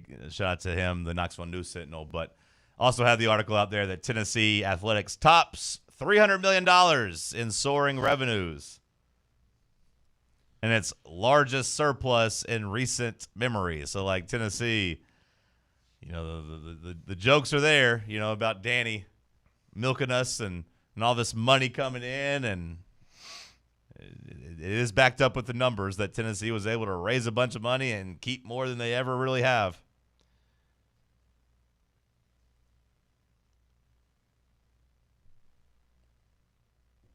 So we're just not going to bend the rules? Being afraid of the NCAA in 2026 is absolutely crazy to me. Being afraid of the NCAA in 2026 is just gross. If that is true, if Basilio has been right about that, if Danny coming out is crying about that and other things, to me that is I don't know how else to describe it other than just beta mentality. Yeah, the comments under Adam Sparks' article are tremendous. Just people being mad. Oh, yeah. Read me some of the best ones. Reading with Cody. Big Josh writes so in. Fun. Oh, Big Josh. Tell me what Big Josh said. Quote, what a dipshit. Moose says, oh, now we're taking the high road with this. All of a sudden, we're the morally correct program. Give me a break, Danny. Vols Muse says, still getting bullied in the portal. Slate writes, should have knocked out all of Lane Kiffin's teeth while he was on campus stealing our quarterback. Pretty damn sad. STFU Danny, straight-laced Danny will be the reason this program never has national relevance in any sport ever again. Hold on. That seems extreme to say. Well, that was Michael. Take it up with M. Parks 9. Michael, like, to say we're not going to have national relevancy in any sport, like, come on. Come on. It is funny for Danny to come out with these quotes, but then we allegedly offered Ty Simpson like $5 million before he was even in the portal. Some people are pointing that out too. Yeah, like I don't buy it. I don't buy the whole other than that. Like if Danny's crying about like, hey, these schools aren't showing these deals and like showing them to the clearinghouse and we're doing everything, we're doing our due diligence there. To me, that's a different complaint of like we're not tampering because like we're tampering. We're tampering. Like we had communications with Ty Simpson. Ty Simpson was never in the transfer portal. Like we can't be holier than thou when it comes to that. Like we were tampering with Amari Campbell. Like whenever the Penn State linebacker entered the portal, everyone knew he was coming to the portal to come to Tennessee. And guess what? Did he even take any other visits? I don't even know if he even took any other visits. Like I know he waited till the weekend to come to Tennessee and bring his family so they could commit. But like I don't even know if he bothered like even talking to really any other school. He's like, I'm going to Tennessee. So like save me with that. Come on, Danny. If you aren't tampering, you're getting left behind. Don't hit me with a technically not sure 396 if you're trying to tell me that like he declared for the NFL. I know he wasn't in the portal, but I'm saying we talked to him even before he officially declared for the NFL too.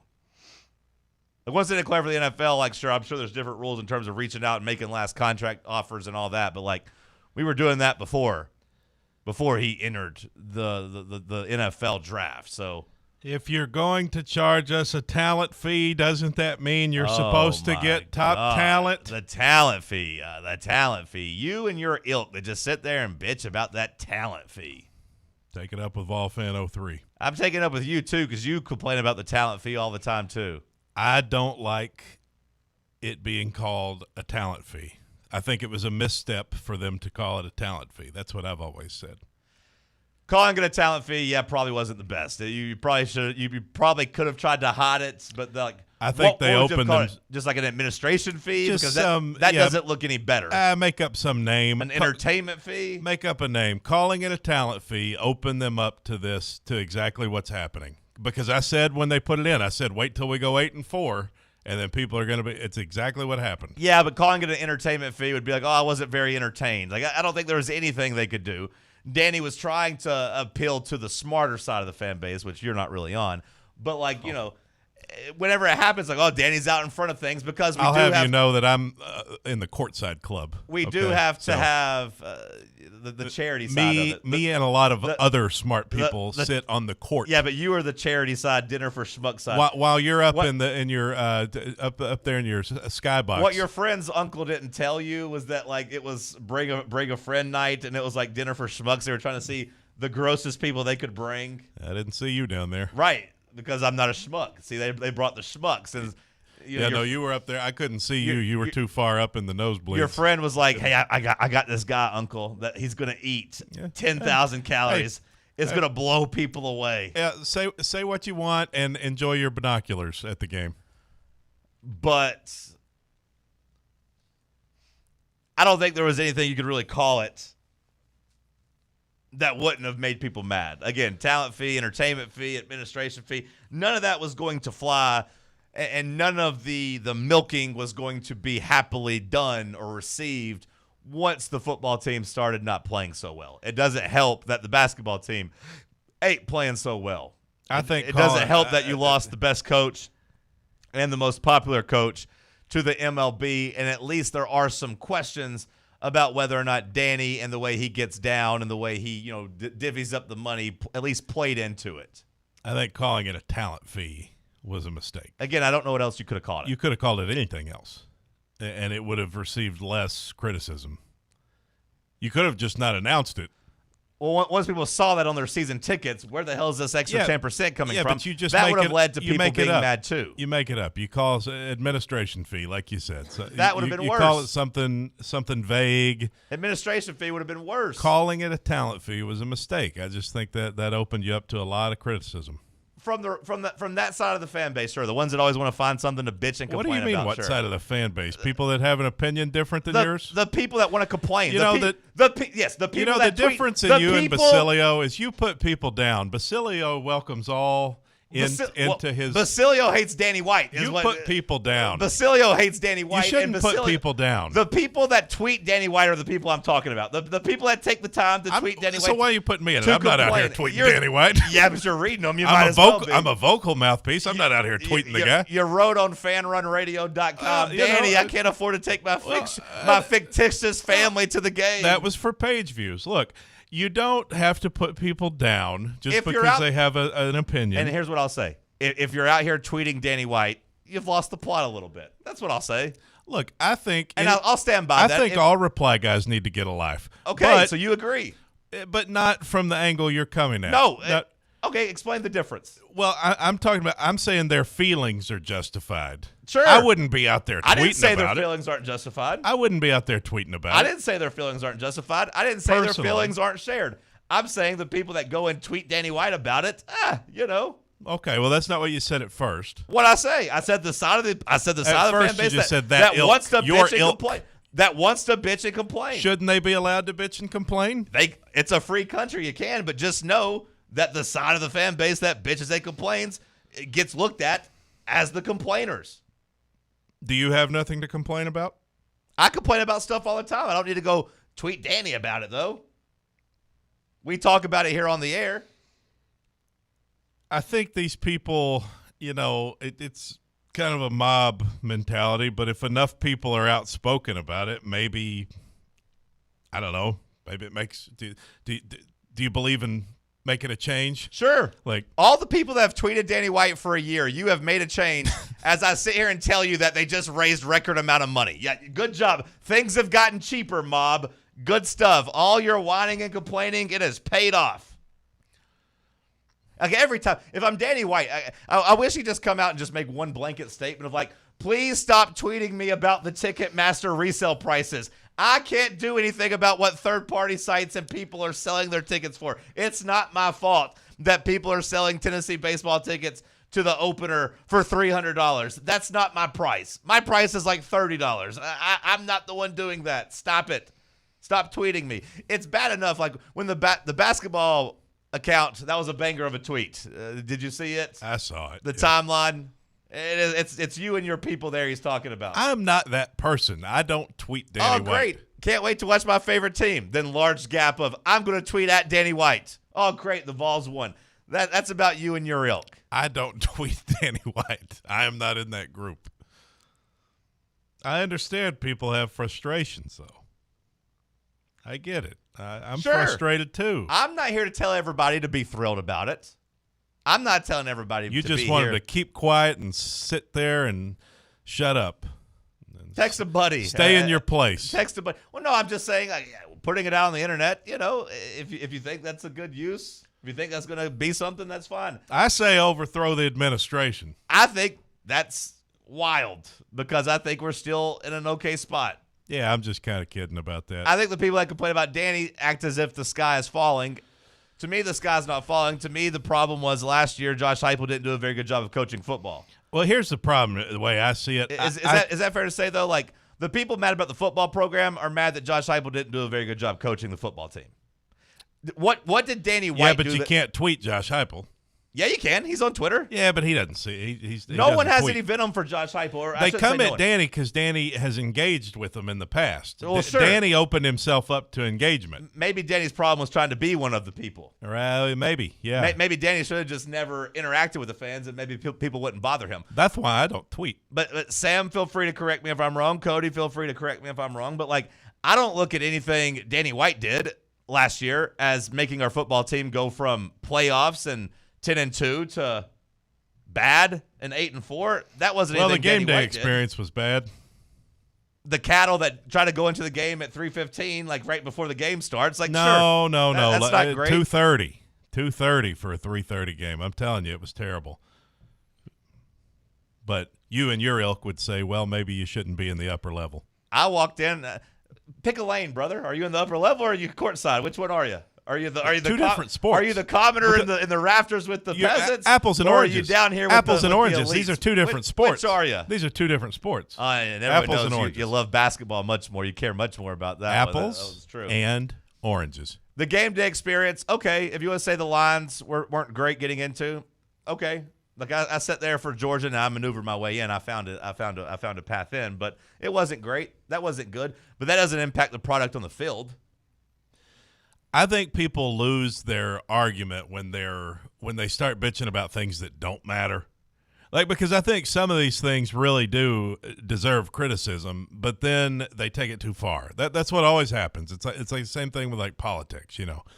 I don't get spun up on this topic really. I don't have a lane that I particularly care about, but there was a lot of complaining around the fan base that like the atmosphere in Neyland Stadium sucked this year, and Sure. you lost a lot of home games this year. I think the atmosphere complaints have been there prior to this year, though. Like I don't think the light show's new. I don't think the Stir the Pearl's new. I do think it's a lot worse when you lose. Don't get me wrong. Like I think more of that is a. Wouldn't that be also though a concern that the game day experience or whatever, like the atmosphere has been on a decline for the past couple of years? Is that Danny's fault? I mean, I do think at some point, with prices increasing for the stadium, the people that are rowdier probably don't go to the games as much. I think it's. I don't really buy. I personally don't buy into that narrative. I think the fault is the style of play the last couple of years. To me, I don't buy into the narrative. I've seen plenty of people that are drunk and rowdy that still go to the games. Like I got friends that don't make a lot of money that still find their way to the games. I don't know how much the regular fans getting priced out to the big games. Like, and again. If they are, it's not causing empty seats. Now, you could tell me that the club side that's not there, whatever. But, like, every school does that. I don't look at that as a Danny White exclusive thing. I think what that comes down to is, are you scoring touchdowns or are you not? Because the atmosphere is still pretty great when we score. Yeah, 22 was great. The Georgia game was a great atmosphere. Like, to me, Oklahoma was a great atmosphere until you started losing. Well, then I think you can then connect. Like, I'm not arguing against Danny. I'm just saying from this perspective, if what you're just caring about is revenue and entertainment districts and dollars, but you're not spending that on players that go score the touchdowns, that make the fan experience fun, that make Neyland Stadium a raucous environment, that make it a home field advantage, that win you a football game, to me that stuff does start to add up a little bit.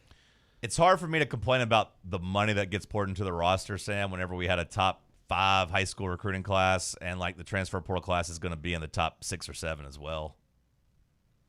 Like, I don't think it's been a lack of money on the roster. Like, when you tell me you're trying to go out and pay Sam Levitt $6 million, like that, we're not crying broke there. Like, we went out and paid that Chaz Coleman guy. We went out and paid Amari Campbell. I imagine those guys got a pretty big chunk of change. So, like, I don't think we're crying poor when it comes to the roster. Bubba, go ahead. You look like you had something to say. Well, he's trying to change the game day atmosphere by adding in a whole new entertainment district down there. And we'll see how that plays out. Are you mad about the entertainment district? Not really. I mean, I never really parked in G10. Yeah. I know commoner, people are. I don't get that. I don't think that changes the game day atmosphere. As long as they don't go to my parking spots and make it more inconvenient for me to park on game days. Or maybe I should say that doesn't change the during the game atmosphere. It changes the pregame atmosphere. The people crying about the entertainment district, I don't get that. Like, well, it's just I'm not on board with that. They like tailgating at G10, and also, and I'm very aware of this. So, because I'm kind of defending Danny, I'm not really. Danny's coming off like a jackass. Like, it hasn't been a good year for Danny, and Danny comes across as someone that wants to get in your pocket and milk you dry. So, like, Danny is the face and the name of corporation here in America. Like, when I say in America, like, in Knoxville, like, we all have that, right? Like, there's Wall Street. There's certain guys that you look at, it's like, oh, that's corporate America. Like, in Knoxville, that's what Danny White is. Josh Heupel doesn't get the tweets because Josh Heupel seems just like a good old boy, and he's not out here doing this stuff. And, the talent fee is going to his roster, and Josh Heupel's making $10 million. But it's not Danny White at least. It's just about whether or not you're likable, because Randy Boyd is the same guy you just mentioned, but he's likable. He's a corporate money guy. But people like him. He doesn't get the criticism. Danny's just not likable, I think, is his biggest problem. Buck writes in saying Tennessee's 31st in transfer portal rankings. Maybe I should have rephrased it, because the list I saw from 247 wasn't just portal rankings, but it was the combination of high school and transfer portal rankings. So it took all the influx of talent and all the rankings coming in, and Tennessee was 4th in the SEC and 8th overall in the country. So maybe not just transfer portal rankings. That's probably a good correction I need to make there. But like when they added up high school and transfer portal, Tennessee came in with a top 8 class. So like the talent acquisition is there. It is happening. So I don't look at us as being poor when it comes to trying to go out and pay players. If you had just gotten one of these quarterbacks, a lot of this talk would be. Oh yeah, if you pay Sam Levitt, you're not going to say we're cheap. Out. And you tried, you just couldn't win. But Danny White, again, he's just the face of capitalism. And I will say, like, with all due respect to Dr. Danny, he's been a jackass this year. Like, the Tony Vitello thing was not good for him. I was mad about the press conference after the Tony Vitello thing. I don't think Danny's been likable this last year. But I also don't think that, like, it's fair to act like we're not going to be nationally relevant in these sports. Like, we're still in a pretty good place in all this. Like, Nate Ament, Jacoby Gillespie haven't been as good as as advertised just yet. But like, those are two big splash gets. Like, your money's going somewhere. Like, you didn't pay Rodney Rice his $3 million or whatever, but you paid Gillespie a pretty penny. You paid Nate Ament a pretty penny, so it wasn't big could have used Rodney Rice too, though. Well, yeah, sure, but I don't think I wanted to pay him over $3 million. I don't think you can win them all. You're not going to win every single battle, and I don't think we take losses very well as a fan base. But do you blame him for the Tony thing? I mean, because I do blame him for the Tony thing. Like, you think he could have kept him? No, but I don't think he covered himself in glory one way or the other. Like, do I think Tony Vitello would have left if the San Francisco Giants came calling and Tony Vitello was 100% happy here? Ultimately, probably. So to me, that doesn't really matter. But no, I think just the way he handled it, and the press conference and the Lady Vol stuff, and the first press conference, he didn't want to give Tony Vitello any credit. Then he wants to do his whole big national search and act like he's not going to hire Elander. And then the reports, and you have the Flames get fanned that he wants to move away from the Vitello era. Remember that whole conversation? Like, he's kind of wanting to move in a different direction. I think that was bad stuff. I think that was not in lockstep with what the fan base wants, and I thought it diminished your best program and your best coach. Ultimately, he did the right thing, though. He did. But, like, I don't think he came out looking great in that situation is all I'm saying. And it made people mad. And that's when the pendulum started swinging against Danny White. Yeah, well, the ticket price stuff was before that. Well, yeah, but I think it got heavy. The Tony thing wasn't good, but ultimately he did what he could do, and I don't think you could have kept Tony around. So I don't either. But I don't blame him that much. But there are people out there that do think that Vitello would have stayed and that Danny ran him off. I don't feel that way, and like I said, I think he probably still goes, but I don't think he came out of that looking good. The ticket stuff, you're right, that was out there first. But I think most people kind of understand supply and demand on the ticket prices and just say, we're selling out. It just kind of is what it is. It was the first time that Danny really didn't seem in lockstep with the fan base and almost was like taunting the fan base, though, with the Vitello stuff, I thought. Whereas, like, I'm smarter than you guys. I know what I'm doing. I know what's best. Yada, yada, yada. I'm going to put my personal feelings and personal relationship or lack thereof with Vitello ahead of the betterment of the school. Yeah. That was the first time I thought he had made that type of mistake. Well, people are, they may run him out of town eventually, and I don't know if that's a good thing. We'll continue the conversation on the other side. Let's talk sports on Fan Run Radio. Can't get enough Fan Run Radio? Download the free Fan Run app and take the best Tennessee sports conversations with you wherever you go. Hey Knoxville, Surfside iced tea and vodka made with real brewed tea is only 100 calories, 2 grams of sugar with no bubbles and no troubles. That's right, zero carbonation, so it's easy to sip and enjoy. Headed to a game day or party at a friend's house? Bring an iced tea or lemonade variety pack from Surfside or try their green tea and new raspberry tea vodka. Find the can with the sunset stripes this season. Surfside iced tea and vodka. Sold at bars, restaurants, and stores near you. Surfside iced tea and vodka. Sunshine in a can. Must be 21 or older. Enjoy responsibly.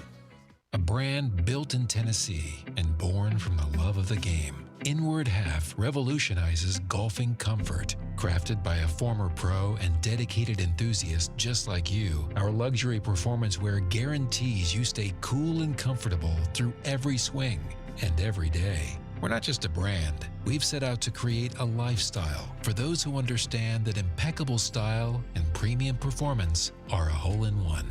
Enjoy the walk-in with Inward Half. Hey, Vols fans, Cody Brown here. I grew up right here in Tennessee and know what it means when someone says, I've got your back. That's why you can trust Farm Bureau Insurance of Tennessee. Whether it's your home, your vehicle, your family's future, or the business you built from the ground up, we will show up for all of your insurance needs. We are Tennesseans who understand what matters, which is doing right by you. Insurance is not all about just paperwork and policies, but it's about the people we insure every day. So if you want insurance that hits home, give me a call at 865-992-3871. Go Vols. Yeah, it's another day, but what kind of day is it really? A day of doom scrolling? Laundry day? Nah, it's a White Claw day. Light and refreshing tasting, uniquely cold way filtered. There's an iconic flavor for everyone. So grab a pack, grab your friends. Make the most of each day with those who matter most. When you're together with White Claw, every day is a once-in-a-lifetime experience. You just gotta grab it. White Claw. Grab life by the claw. Please drink responsibly. Hard seltzer with flavors. White Claw Seltzer Works, Chicago, Illinois.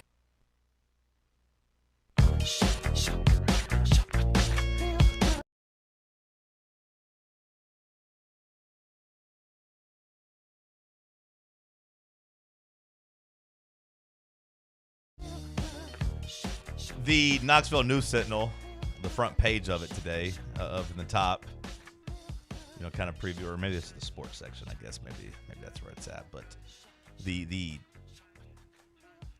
headline up there has a picture of Josh Heupel looking sad and says, Vols and Heupel have a portal problem. I can't get any of these quarterbacks. So that's the narrative out there. Man,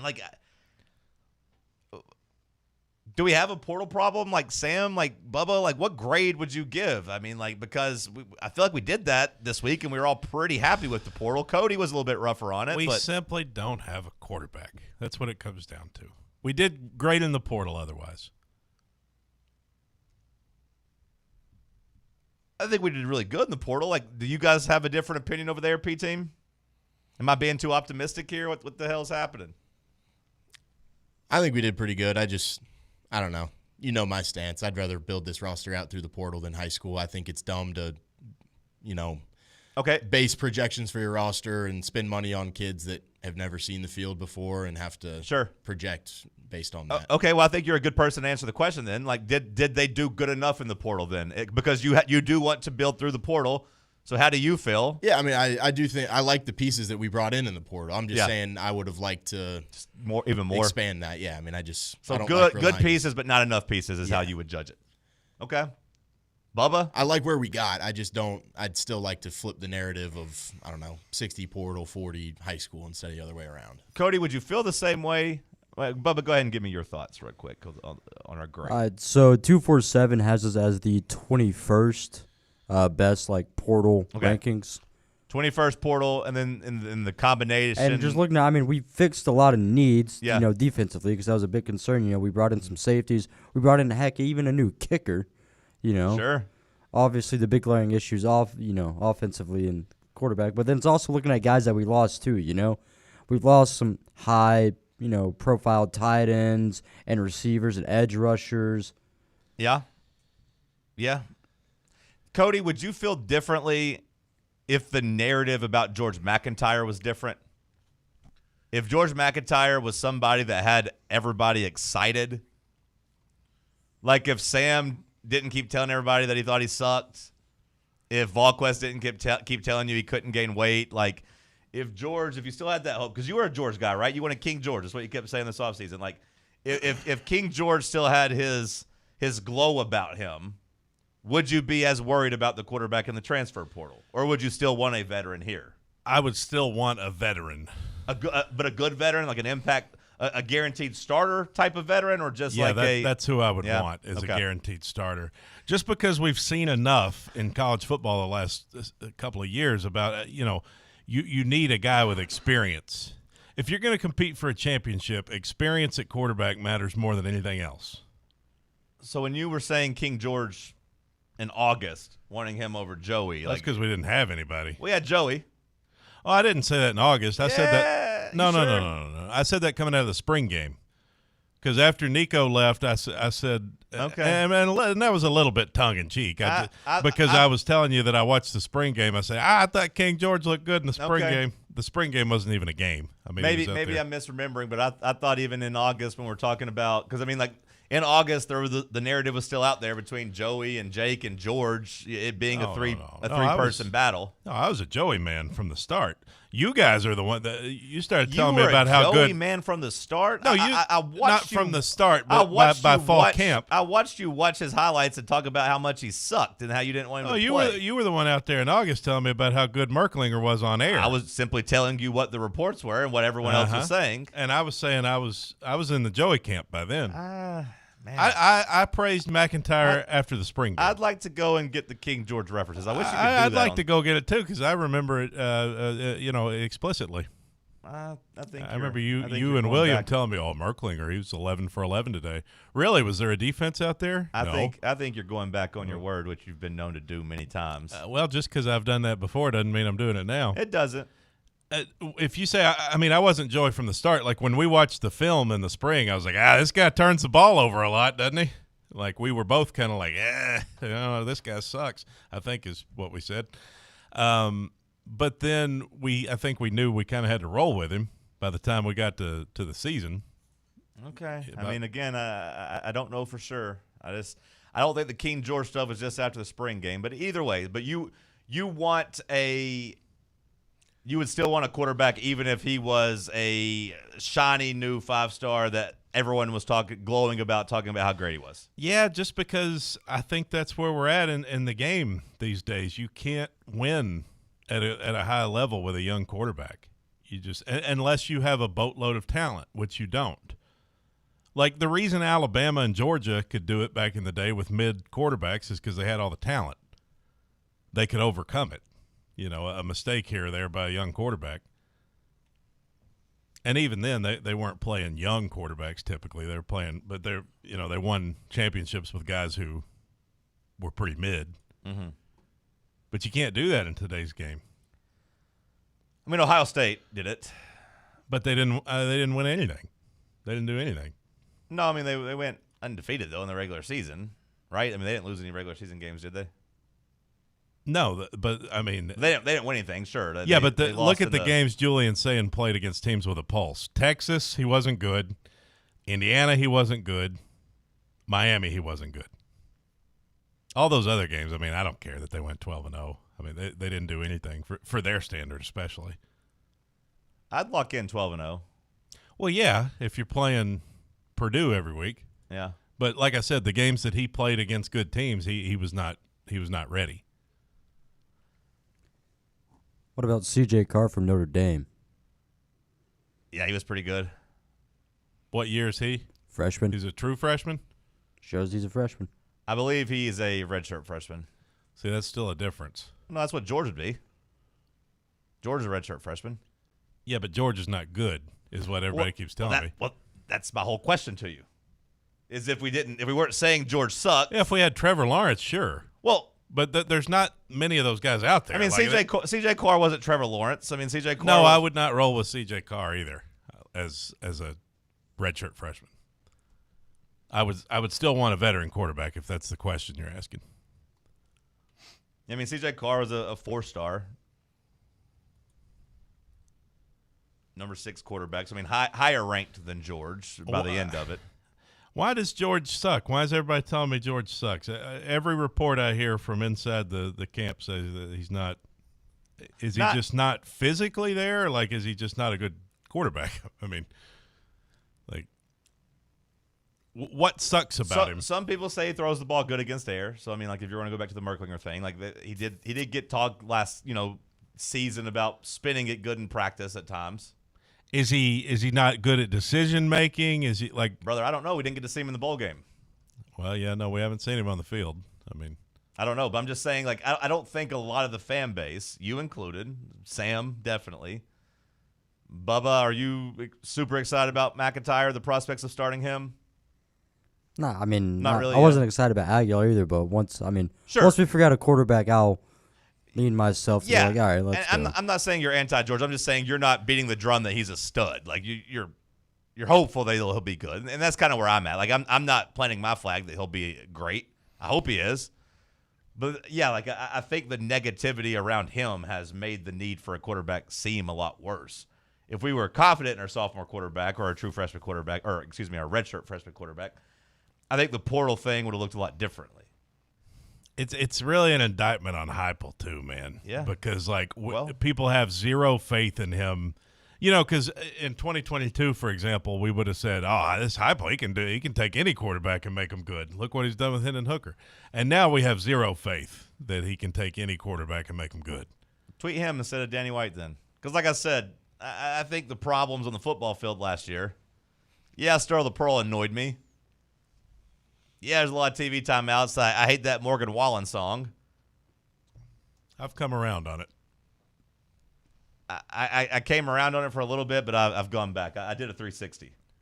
I got to the 180. And I said, nope, going to keep going. Don't like it. You could have just gone back the other way. No, I decided to just keep going around the circle. But, like, I think Heupel and the team, that was the problem, not Danny White's ticket prices and everything everyone wants to yell at Danny about. Be nice to win at home again. Yeah. I'd sign up for that. Your 3 of your 4 biggest games are at home next year. If you have a quarterback, I think you can win. So, good pull there on CJ Carr, Bubba. I hadn't really been thinking about him when thinking about the schools that did go with a young guy, because Cody's right. The Michigan, it didn't go well for them. Now maybe we'd lock in that many wins. Doesn't fit the narrative. It wasn't a good season. No one felt good about that. But like, I'm looking at guys that won some games that left the fan base feeling pretty good. Notre Dame, you could argue, should have been a playoff team, whatever. But 2 teams that probably had more talent than us overall, and also played lighter schedules, though. Sure. Yeah. Which I think is important to note. And they also have better coaches.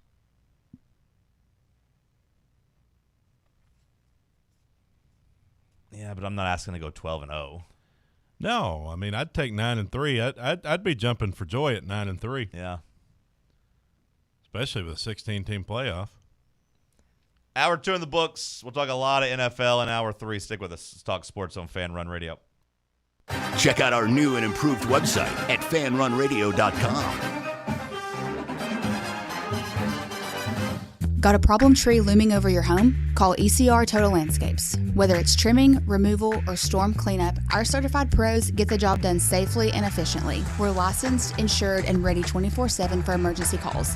Big or small, we cut them all. ECR Total Landscapes.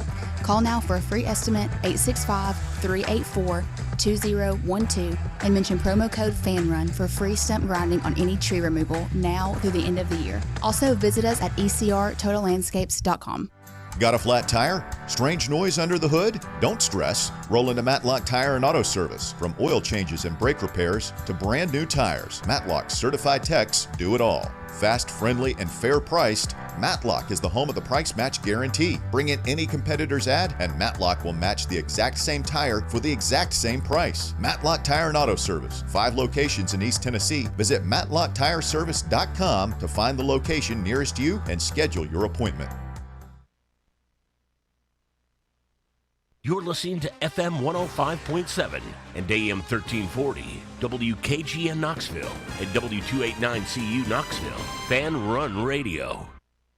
Running a business, coaching a team, planning your next big event, you need more than just gear. You need SM Athletics and Logo Solutions. Custom uniforms, branded apparel, promotional products, done right, done fast, and built to show off your brand with pride. From local businesses to high schools to major universities, SM Athletics is trusted by winners. Get real service, get real quality, get noticed. SM Athletics and Logo Solutions, where your brand comes to life. Visit smathletics.com and let's build something great together. Life insurance. Why are you putting it off? Can't afford it? Too much hassle? Think you don't need it? There's lots of excuses for putting off life insurance. But if you weren't there, who would pay the mortgage and other bills? With Ethos, you could be covered in 10 minutes and boom, family protected. Ethos, fast and easy online term life insurance. Up to $2 million in coverage with no medical exam. Some policies as low as $1 a day. Answer a few health questions and get your free quote at getethos.com. That's getethos.com. Hey Vols fans, Cody Brown here. I grew up right here in Tennessee and know what it means when someone says, I've got your back. That's why you can trust Farm Bureau Insurance of Tennessee. Whether it's your home, your vehicle, your family's future, or the business you built from the ground up, we will show up for all of your insurance needs. We are Tennesseans who understand what matters, which is doing right by you. Insurance is not all about just paperwork and policies, but it's about the people we insure every day. So if you want insurance that hits home, give me a call at 865-992-3871. Go Vols.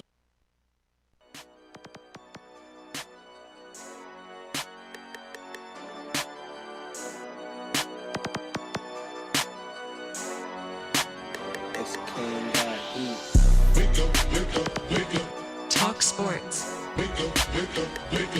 Talk Sports. Talk Sports. Talk Sports. Talk Sports from 7 to 10, ayy. Overrated, underrated on Wednesday. Fan Run Radio, Talk Sports said, not in my house, I ain't talking to Kim, babe.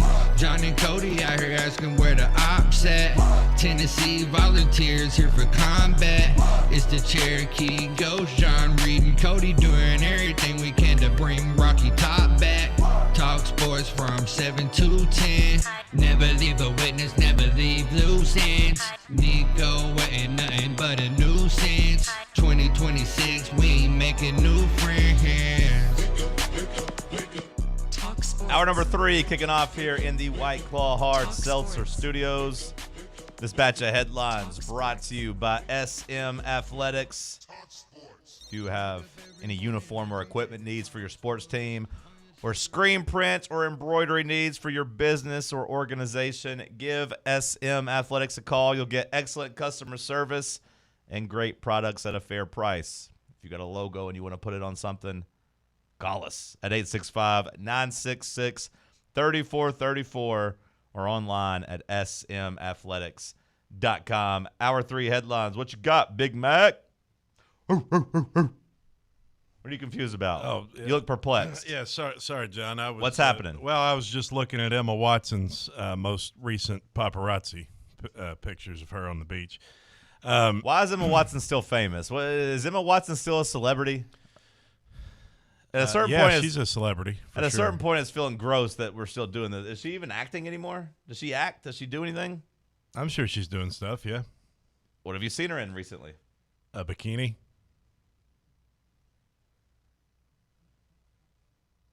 I mean, the paparazzi are still looking at her. How's she look? Look pretty good to me. She doesn't do it for me. I think that might be our age difference. I like pale. I like the pale thing. No, I do too. I'd like to have a good Irish girl. I'm all right with that too. She just churning butter all day. I told you I like Emma Stone. I think this is just an age difference for us. You know what I mean? Irish girl churning butter. Maybe sometimes 2 hands, you know. She hasn't really done anything. Anyway. Since Little Women. That was 2019. She hasn't acted since then? She's not credited for anything on IMDb. Really? As an actress. So why is she still? Why is she not in the? Why is she still getting paparazzi? Well, that's what I was asking you. I feel like she's trying to just like disappear a little bit. Yeah, she's just trying to enjoy her money. You think? And didn't she get in trouble for driving real fast? Isn't she like a habitual speeder? I feel like I saw that story about her that she just drives really fast. Well, she is a woman. I don't think of women as driving fast. But she is a woman. Yeah, the NCAA, well, just driving issues, generally speaking. But she looked good in the bikini? I mean, was there a story there? If you're into pale white girls, she does. She probably wouldn't do it for everybody, but. Was there a story attached to it, or? No. Oh, okay. No, it's just. Doesn't do it for me. What about you, Bubba? Emma Watson? How many booms you giving? Absolutely. Yeah. We'll go like 3.5 booms. Okay. I honestly, not to, because I don't, people probably think I'm some sort of a pig or something, but I just find her face to be beautiful. I just think she's beautiful. It's not even her body that I was, joking about that. I just think she's really pretty in the face. Okay. I like her natural beauty. And again, I like white girls. Wouldn't you like an Irish girl? Becky Lynch. With red hair. Becky Lynch. Sam, Irish girls with red hair? I'll pass. Okay. I like when to be a little more tan than that. You like those Latinas, huh? Emma just doesn't do it for me. Next headline, please. That wasn't really a headline. Okay, first headline, please. Well, I've tried to read this 17 times. The NCAA. Sound it out then. The NCAA asked a federal regulatory body Wednesday to stop prediction markets from offering trades on college sports until more safeguards are in place. Yep, I think I'm fine with that. In a letter addressed to the chairman of the committee, this guy can't read. Commodity Futures Trading Commission. I am getting worse at reading. Yeah. Just everything, really. Everything? Do you feel like there's anything in your life you're getting better at right now? Nicotine resistance. I don't think there's anything. Although I did shoot my first round under par on the golf video game. No, I played yesterday after you left, Sam. I stayed here. I played a solo round. Don't look at me that way, because I almost did, but I shot 2 over. But then I played. I just thought you were taking. No. I know that you were going to count like my score to your guy on 18, and I was like, I'm not a cheater and I'm not a liar. I played a solo round after you left, and I shot. I was 5 under going into 18, and I double bogeyed. So I was 3 under. I was hitting putts. I couldn't even see the hole because of the glare, and I was just draining putts. I was reading the green so well. But I do think Tim put it on like easy mode, so like it's not like a big accomplishment, but it was still good because nobody shoots under par. But I wouldn't say I'm getting better at video games. Shoot? You were still sucked at it, so I was at least better than everybody that sucked at Tim it. Shoot? Yeah. I would say caffeine tolerance. Right. Cooking, like 2 these days 2 nitros. I really don't even feel it. Cooking? Are you getting better at cooking? I don't get to do as much cooking as I used to. I like to cook, and I don't get to do it much. We're both getting worse at radio. You think? Yeah, we're on the downside. Well, I think that's because we're in the early morning, or maybe it's just I don't know. Love making? No. Lack of interest. Downside of the love making. Not as good of a kisser as I used to be. They say you either get better or you get worse. You believe in that? You subscribe to that theory? Yeah, I mean it's just sustaining is such a fine line. I need to get a little better at chess, I guess maybe. Chess, okay, that's something. Writing jokes, no. I'm getting uglier. Yeah, getting uglier for sure. Like by the day. I'm not getting stronger, really. I see these grays coming into my beard. Yeah. And I don't like it, man. Because I used to look at guys in their 30s as like, it's like, oh, that guy, he looks like a grizzled old man. That's sad. And like, well, I don't mean for it to be sad. It's just, it's a reality of life. Oh yeah, no, I just mean us. We're too young to be this washed. Damn old. Yeah, What'd you say? We're too young to be like getting worse at everything. We need to still be improving. We need to lock in. What we need is a place where we can do cold plunges. Starting Monday, time to lock in. Hell, I'll get you a big bathtub out there. If you could sign on a sponsor to where we could go, like hell, you call them, you sign them on. I'm not good at that. I don't know how. Can't talk to people. Hell, you're in the service industry. Hello, I'm Cody. I'm here to collect your money for radio advertising. Will you write me a check, please? And I will put your commercial onto the air. Imagine the impressions they'd get seeing your big old body splashing into their cold tub. It'd be great. People would love it. We need a place where we can do like all those different like hydrotherapies and all that stuff. Look at this I think damn that's how liter. you become a Look better at this person. damn liter of cola. Well, that ain't a liter helping of you. soda. This is bad for me. That ain't helping. You're getting better at drinking dews. Yeah, maybe. You ain't Go to the got movies you all ain't the got time. no sperm left. You know the more Mountain Dew you drink, the worse off your sperm are. You're going to need to impregnate your old lady one day. You need to be careful. Who said that? I've just always heard that That it Mountain hurts Dew. your sperm? See, I always heard it made your penis smaller. I never heard that. Mountain Dew specifically? Yeah, that was a thing when I was growing up. And it wasn't just like an urban legend. I feel like all the guys I knew who drank Mountain Dew had big penises. Well, they might have gotten smaller over time. But there was something that was like yellow too. What is the Venn diagram of Cody of just looking at his buddy's hogs and drinking Mountain He Dew drinks together? Mountain Dew while Yeah. looking. I always felt like Mountain Dew guys were big penis guys. I don't know. Like I feel like maybe not. Like is it yellow 5? Maybe not yellow 2, yellow 5. But that was the thing. If you Google it, like there's Reddit threads where people asking and debating about it because that was talked about. Google Mountain Dew and sperm count, because I swear I've heard that Mountain Dew, the more Mountain Dew you drink, the less. I don't know if it's the less sperms that you have, or they're just not. They're kind of duds. I don't know. I don't know how sperms work. There's a fact checking on Snopes too. You know, like Snopes, that website that you can go and try to fact check stuff. Yeah, the one that we've just deemed as the ultimate truth. And I'm not saying it's true or not. I'm just saying it's at least a debate. But this one's about Mountain Dew shrinking your testicles. But it was deemed as false. But it was out there, Sam, as a talking point. But what about the sperms? I'm not Googling it. Google it on your own. I'm saying I never I'm heard on it. headline news here. I can't. Well, give it to me. I can't go away from this. Then give me screen. some headlines. Patrick Mahomes says he wants to be ready for Week 1. Well, that's good. Yes. Why the hell wouldn't he be? Well, his knee. He has a knee injury. Yeah, December to September is 10 months. Get out there and do it. Let's go. I want to be ready for Week 1, and the doctors said I could, but I can't predict what happens throughout the process, he says. You're the face of the franchise. Get out there. You're not Jamad McCoy. I gave Jamad McCoy a pass, because I think playing cornerback's a little bit different than playing quarterback.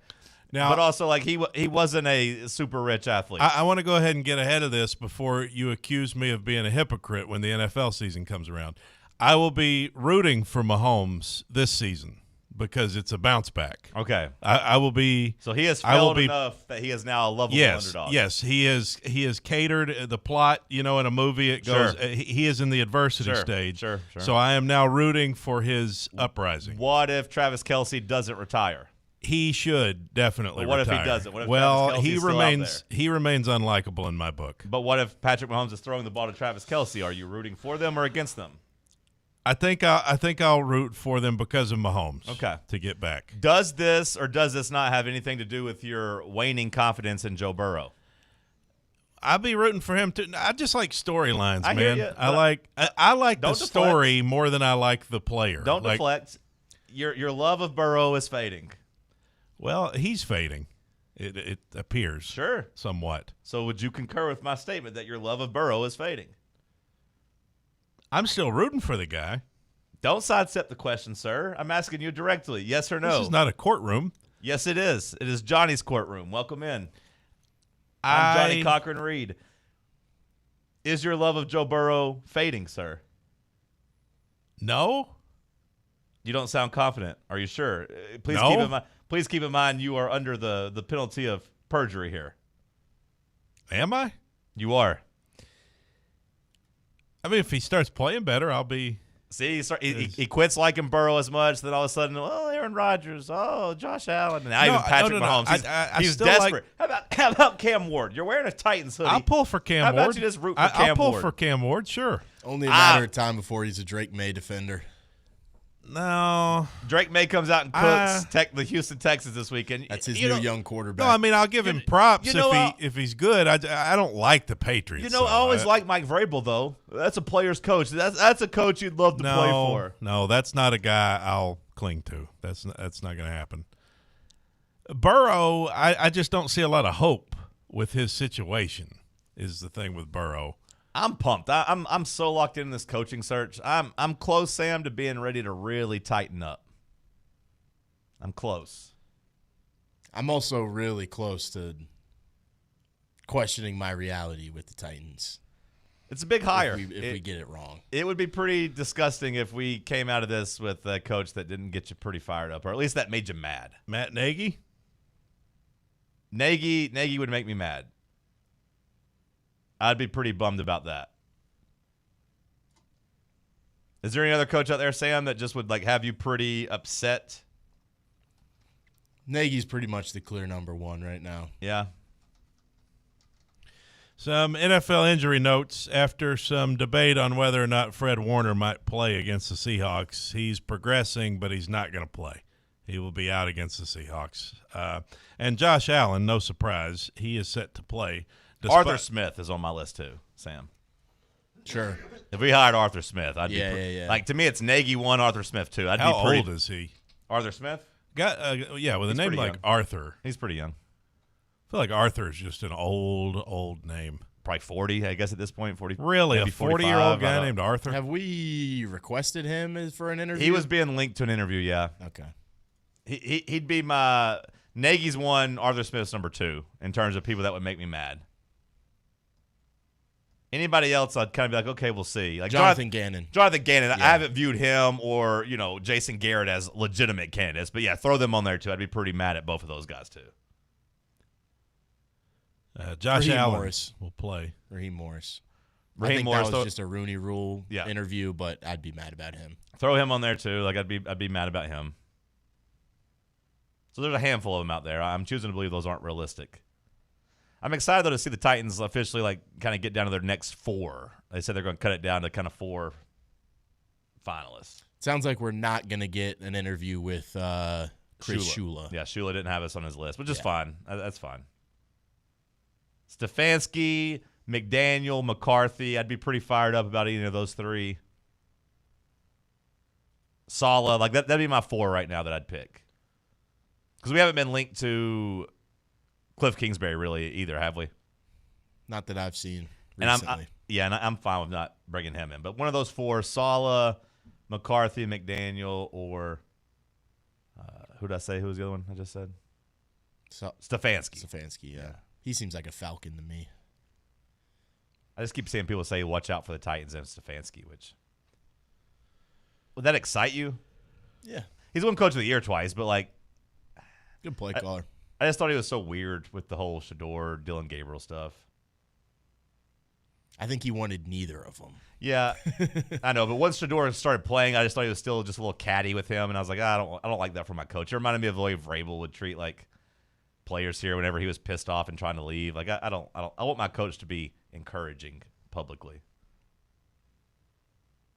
Anything else, Cody?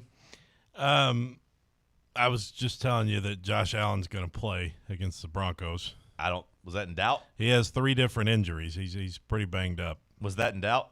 I don't think it was ever in doubt. But did we see the story yesterday that Broncos fans have uncovered that Haley Steinfeld used to be a Broncos fan? What they need to uncover is what's going on at that Denver airport. They need to figure out what's happening down in there. If anything, they're trying to uncover something in Denver. I think it's pretty clear what's happening at the Denver airport. They have a demon outside of it. That horse? That horse is demonic. He does look pretty scary. It's a demonic horse. Are you familiar with the story of it, Bubba? Of the demonic Denver airport horse? No. Sam, are you familiar with the Denver airport demon horse? I know all about the Denver airport. You should read about it, Bubba. I ain't got time to give you the rundown. I won't. Just keep your head buried in the sand. They're saying Haley Steinfeld used to be not Seinfeld. A demon. She's not Jerry's daughter. I mean, what's Steinfeld. the deal with Josh Allen? She's too old to be Jerry's girlfriend. She could be well, if she was his girlfriend, she wouldn't have his last name, but that's neither here nor there. Well, you don't know that for a fact.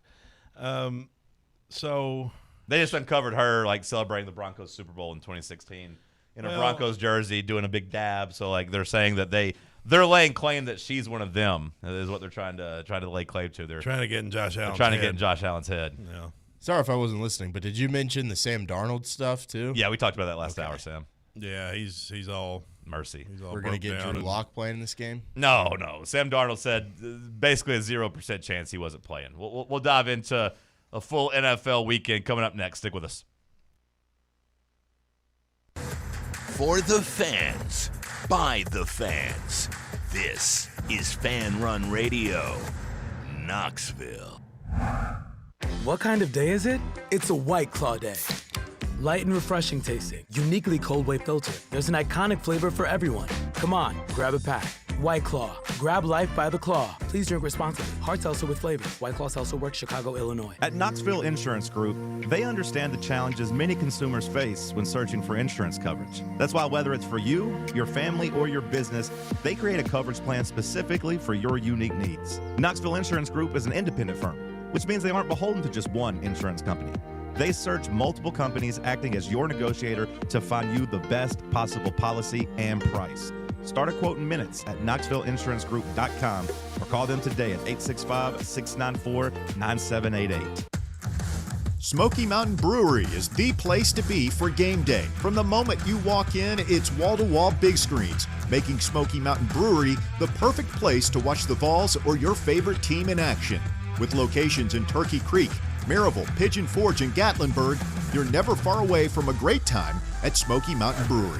Try one of their world-famous microbrews like Black Bear Ale, Mountain Light, or Cherokee Ale. Juicy burgers, wings that bring the heat, and delicious handmade pizzas made with hand-tossed crust from the freshest ingredients and their own special sauce from a secret recipe, topped off with hand-grated cheese and farm-fresh toppings. And don't forget, those famous microbrews are also available in kegs for your next party or in 6-packs and growlers to go. So grab your crew and head to Smoky Mountain Brewery and tell them Fan Run Radio sent you.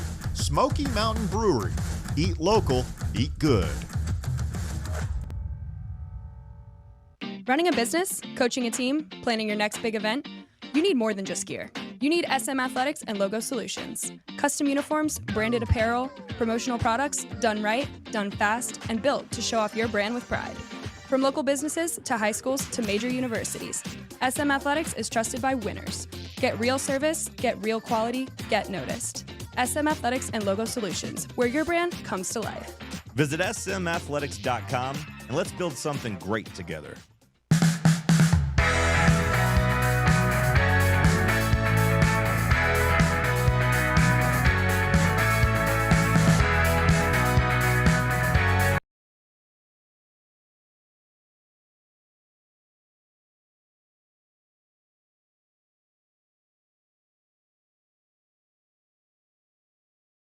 Some divisional round.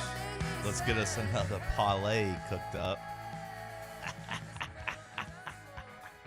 Let's make some money. Sam, what's the game of the weekend? What's the one you're most excited for?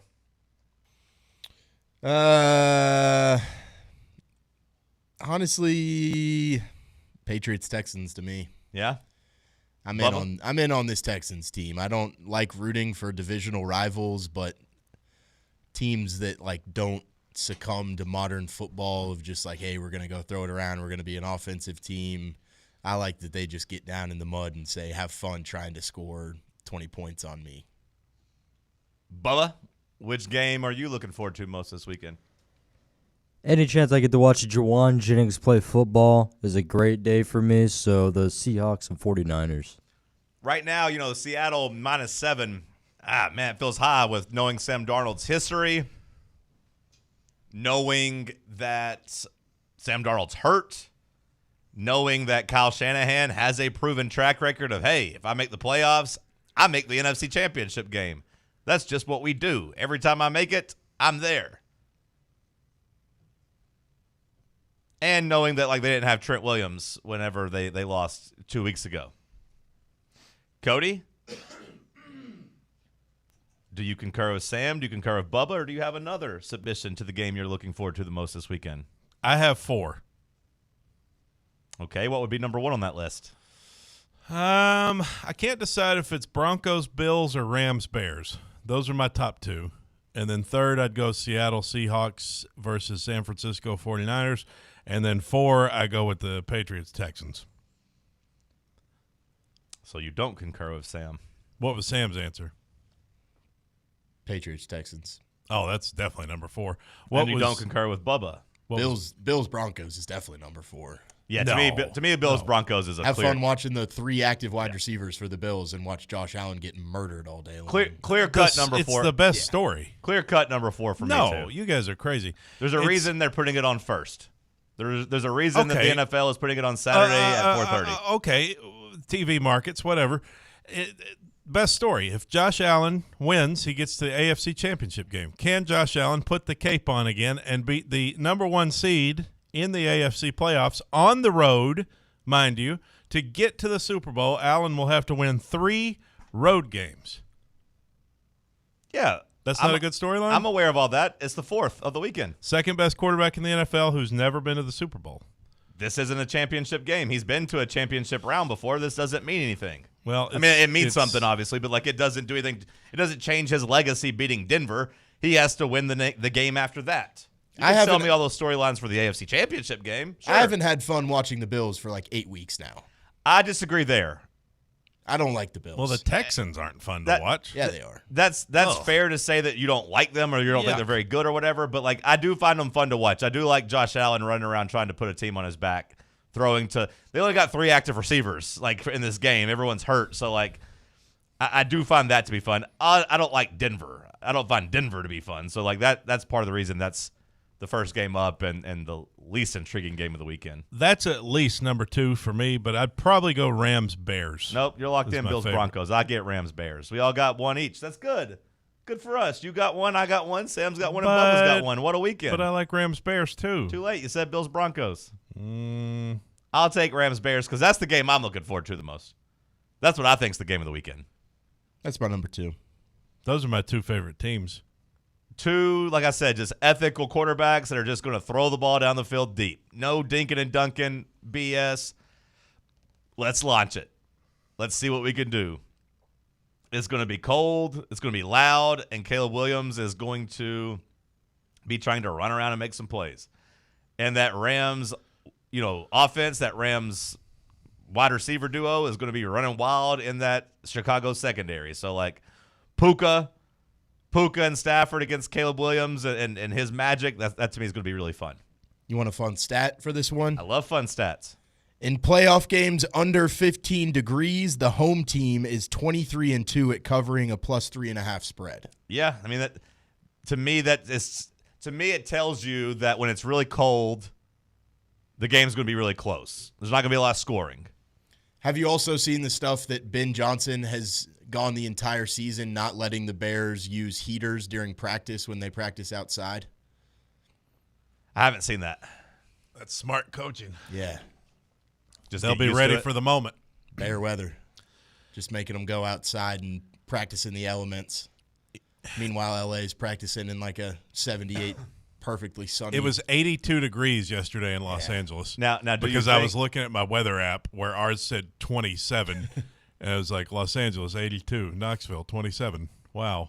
Do you think Ben Johnson was preparing for that, assuming they were going to play on the road and wouldn't have access to heaters? Because I feel like now, knowing they were in Chicago, like he could stay warm on the sideline if they wanted and be in control. Maybe it's just a mental toughness. Yeah, I mean, it's not like they don't have heaters on the sideline at Soldier Field. Is that what you're saying? Well, what do you mean they didn't get to practice with heaters? You just mean they had to practice outside, or? Yeah, like when they go when they're prepping for the week, they're practicing still, outside, but they're not putting the heaters out on the benches and everything, and like putting the jackets on them and stuff. I think he's just saying we're going out there in the elements and line it up. Are heaters on the sideline a requirement?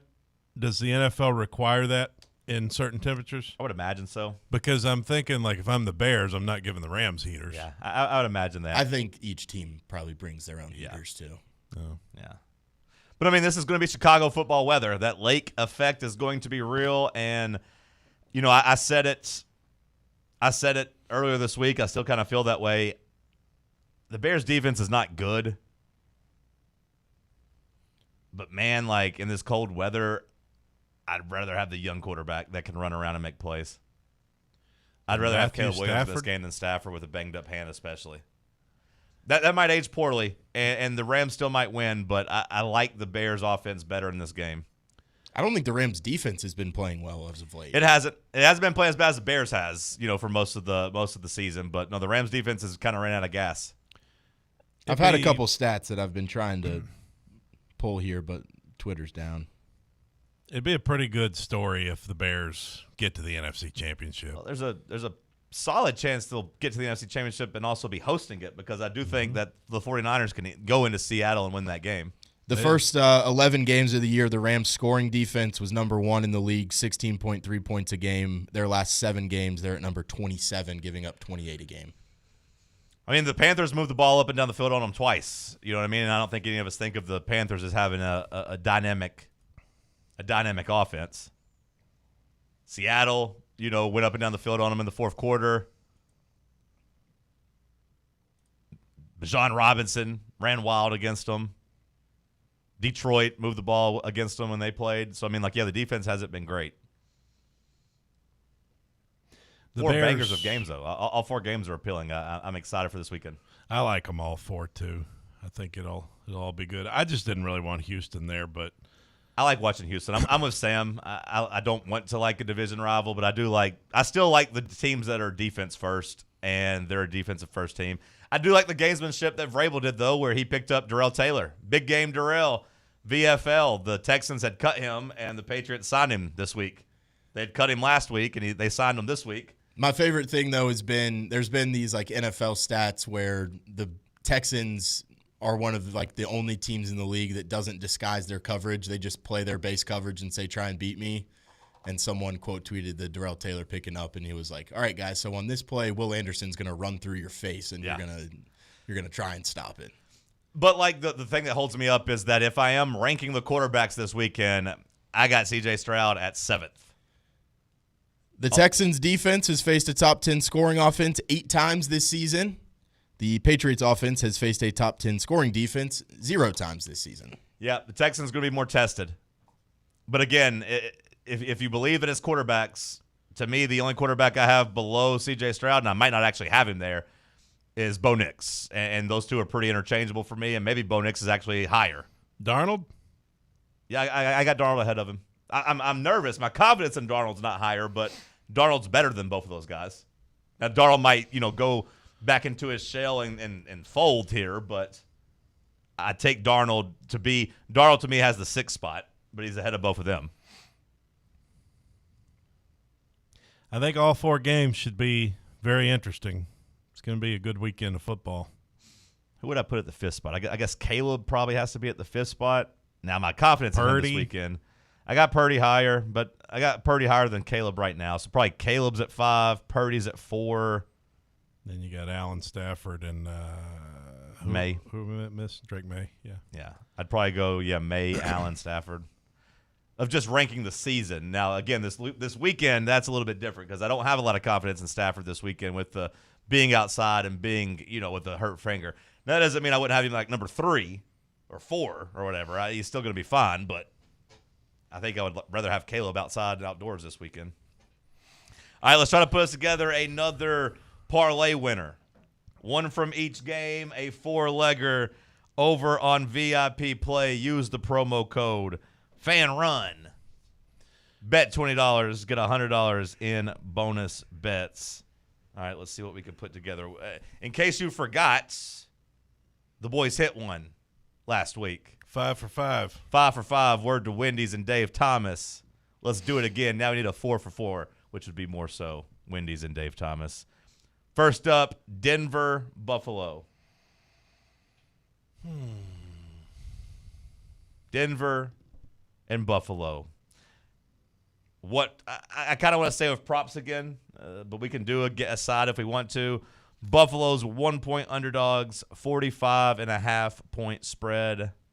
Let's get a little faux for faux action. Or over under. You know what I meant. I know. Any player props stand out to you? Any leans in terms of how the game flow is going to go? I personally, the thing I probably feel most confident about in this game is that at some point, what injuries is Josh Allen dealing with? Because I was going to say I trust his legs, but if he's banged up on the leg, maybe he's not running as much. Yeah, I'm hesitant to take any Allen props. Yeah, but if they're going to win, he's going to have to be Superman, as they say. I know you don't like touchdowns, but I feel like with 3 active receivers on the roster, we're going to see Josh Allen get into the end zone at some point. See, I was going to say I feel like we're going to see James Cook get in. Because I've been waiting on James Cook to get in, And I just hate betting on running backs against that Broncos D-line. They're so good. Well, I also just hate betting on running backs on Josh Allen's team because I feel like inside the 5, Josh Allen just has such a better chance of scoring with the design runs or the bootlegs or just the sneaks from the 1-yard line. Okay, Josh Allen, touchdown. Okay, that's up for consideration. You want James Cook touchdown? That's up for consideration. Let me look at James Cook because I feel like he didn't score last week, and I've been waiting on him to – okay, he didn't score against Jacksonville.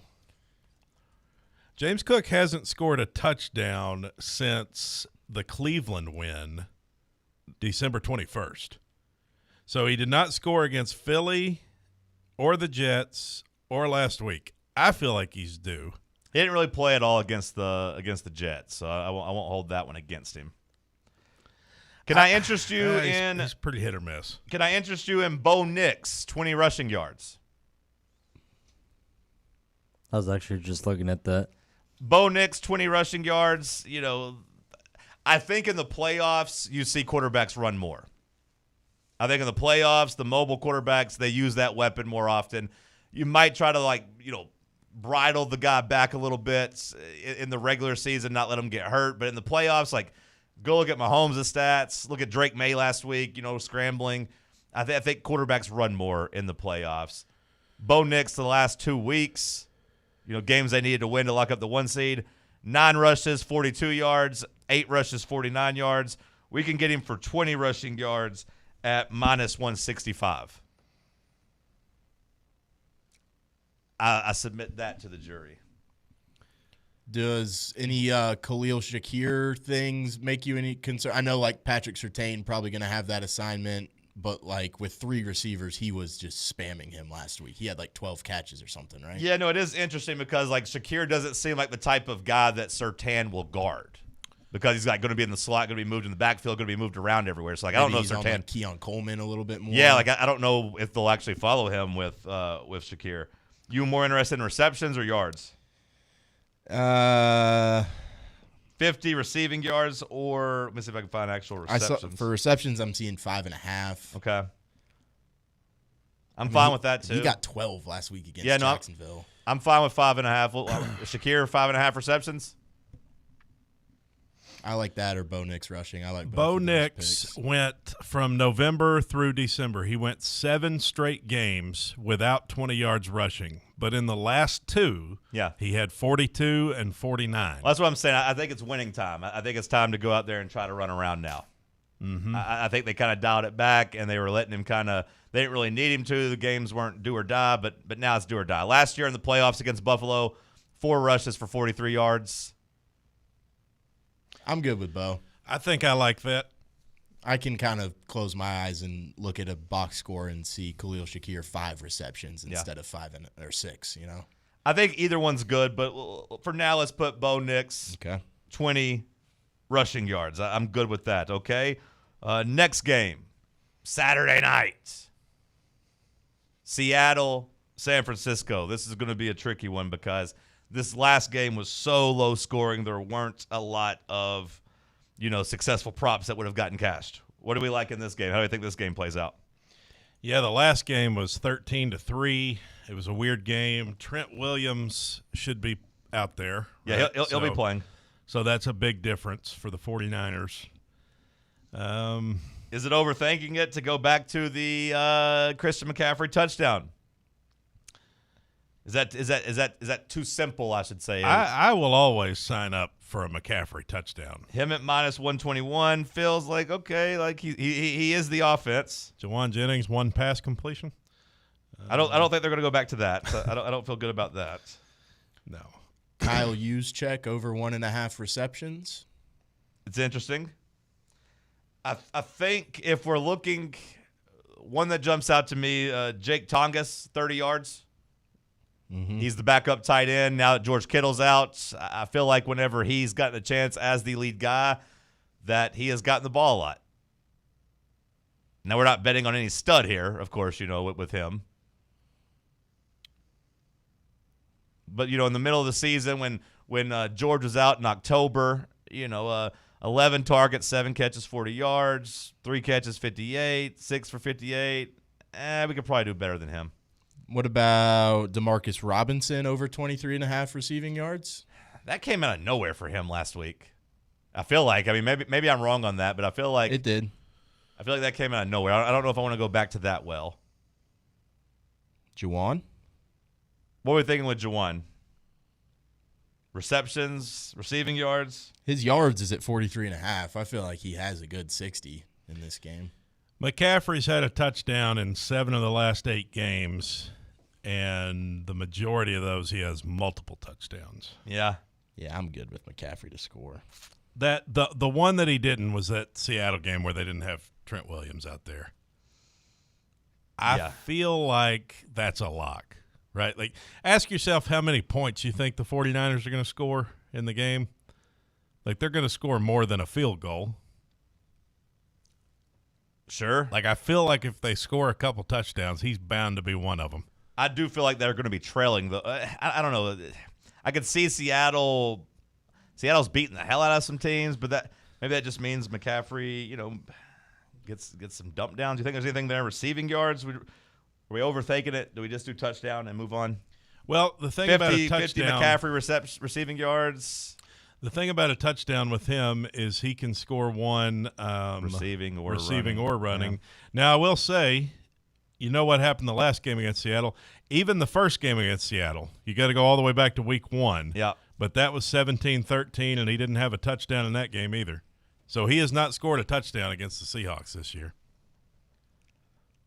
He went into week 1 banged up last that game, though, if you remember. Yeah, but he did play. He had 10 catches for 73 yards, no touchdowns. Ran for 69, no touchdowns. All right, let's not overthink it. Let's just go back to McCaffrey touchdown. Let's move on to Sunday. Let's find a winner. What do we got for Sunday? First game, Houston going up against the Patriots. How do we see that playing out? Is it just an underplay? Christian Kirk. Oh, my God. I'm so sorry. What are the Drake May passing numbers for that game? The Drake May passing props, you could get him at basically 218-ish yards, 225s plus money. Texas defense is good, man. But I don't – like the Patriots aren't going to be able to run the ball against the Texans. So, like, every yard they're going to have to get is going to have to be through the air. Their secondary is so good. Well, I know, but that's what they're going to be able to run the ball. Their run game's not good enough. I find it hard to see any way that this game goes over 40.5 points. Do we break tradition and just go a slobber knocker? What if we did an alternate total? That's getting too cute. I don't want to get cute here. I want to give the people a winner. Well, I do too. We won last week, so everybody's going to want us to run it back and be on the winning side. So we got to win this week too. Ramondre receiving yards. I was looking at that too, 20. Bubba. Ramondre Stevenson, 20.5 receiving yards. Like C.J. Stroud over half an interception thrown. Yeah, I mean, that's probably a good one too. What do you think, Cody? Oh, man. I'd be tempted to take the under on Drake May. Take the under? I'm not taking the under on my boy. He's been too good to me. Yeah, but it's nut cutting time, as they say. It's the playoffs, and Sam's telling me how good that defense is. What about defense is good. The over on field goals made from one of these kickers? You're getting too damn cute. You want to do an alternate? I mean, there's going to be a lot of stalled out drives in this game. You're telling me that one of these kickers isn't going to hit 2 field goals in the game? Ends are annoying me. We'll go to break. We'll figure out the other two. We'll give it to the people after the commercial. Got to stick with the same routine we had last week. We come back from commercial. We only with had 2 one winners. game at the last. What? What'd you say? Last week we only had one game to do. No, we had 2. Last call. We made no. We made 2. We made the decision on McCaffrey, and we came back with Drake May passing yards. All right. I remember. Because I went into you because we were arguing between Kittle and McCaffrey, and I stood in between us. I said, let's go. We made one of the bets in the break, but then one of them was on air. We were like, all right, we've got McCaffrey. And then I think we just came back and said, and we're taking Drake May. I don't think we really discussed Drake May. I think we just said we're taking Drake May. I think I'm with Sam on the under. Oh, my God. What do we miss about we just do props? We're a props parlay team. Field goals, damn it. It's going to be cold. Bad kicking conditions. Last call on the other side. Take Fan Run Radio with you on the all-new Fan Run app. Just search for Fan Run Radio wherever you download your apps. For over 3 years, Crumble Cookies has served the Knoxville area. From Clinton Highway to Parkside Drive, even our friends out in Maryville have reached you, our fans, with the best cookies in the game. This fall, Crumble is gearing up for yet another fantastic season. Whether you're tailgating or looking for a pick-me-up after getting the kids from school, Crumble has you covered. Download the Crumble app to check out this week's rewards and features. And stop on by. Tell them Fan Run sent you, but don't miss the cookies. Blackford Veterinary Surgery Referral specializes in surgeries not regularly performed by your pet's general veterinarian. They're currently accepting referrals from vets all across the country. With their newly renovated state-of-the-art surgery center and highly trained staff, clients can rely on professional and thorough care. If your vet says that your pet needs surgery or rehab, ask for a referral to Blackford Vet and let them get your best friend back on its feet. Located conveniently in West Knoxville. For more information, visit blackfordvetsurgery.com. Dick's House of Sport at Westtown Mall is a destination devoted to sport, and it's your destination for exclusive events and experiences. Come visit a store like no other. Check out our 40-foot rock wall, golf performance center, Hit Track's batting cage, and outdoor turf field. You can now rent our space for private events and birthday parties. Learn more about our events and exclusive product launches on Facebook and Instagram at Dick's House of Sport KNX. Dick's House of Sport, proud partner of Tennessee Athletics. Welcome to Axle Logistics, where excellence isn't just a goal, it's an energy. As a leading third-party logistics company, Axle is powered by an award-winning culture built on a work hard, play hard mentality. Here, the drive for success is contagious and hard work never goes unnoticed. Whether you're just starting out or looking to level up, Axle Logistics is the place to launch your career. Join us and take your ambition to the stars. To learn more, visit axlelogistics.com.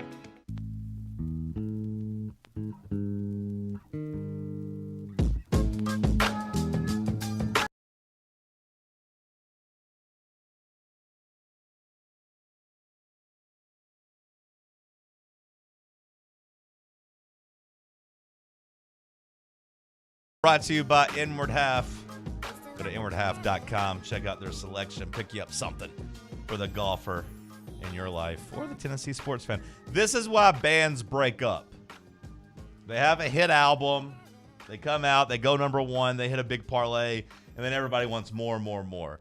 Everybody wants to be a star. All of a sudden, I want to be on the front of the CD cover. Everyone wants to get their influence known. And then bands break up and everybody goes solo. I got Sam and Cody pulling me in different directions. They want to be a kicker prop. Sam wants to go with just Borgalis, is that how you say his name, from the Patriots at 1.5. Cody wants to do 3.5 just for the team, for both teams combined. Hear me out when it comes to the field goals. Fairbairn for the Texans, every single game in the regular season except for one, he hit multiple field goals. 6 for 6, 2 for 2, 3 for 3, 4 for 5, 2 for 2, 2 for 2, 3 for 3, 5 for 6. I mean, we can go Fairbairn over 1.5 too. I just Fairbairn hits a lot of field goals. Every single game in the regular season but one. 16 of 17 games, he hit multiple field goals. I'm good with Fairbairn. I would just say maybe we add him to it. I can't get the combined field goals with the two kickers. Do you want both kickers, Cody, or just the over 3.5 for both kickers? You guys are getting too I like the over 3.5 for both kickers, but because the Patriots kicked, 3 last week against a defensive team, 16-3, low-scoring type of game. Like, if you can get the over 3.5, Sam, you said you can't do that though. Yeah. I mean, I'd go Fairbairn. I mean, you guys can just do it again, and I can lose out on the bet, and y'all can win it again. That'd be fine. Just so they're like Squidward. Me and Bubba's closest to saying, screw it, we're just going Ramondre Stevenson 20 yards. That's where we're headed. I don't like Ramondre Stevenson. Drake made 200 yards is about where I'm headed. So under 218? I'm not taking the under on Drake. This is where we break up. This is where everybody's mad at each other. Well, everybody should just do their own 4-leg parlay and see who wins. That's not what people want. They want to talk sports parlay. I am giving no one wanted Big Boy and Andre 3000 to do solo projects. I am giving you a kicker who has had multiple attempts in every single game of the regular season and has hit in 16 of 17 games. This one's yours. We're doing Fairbairn over 1.5. That one's yours. I think it's money. Okay. Fair enough. Last game, Bears versus Rams.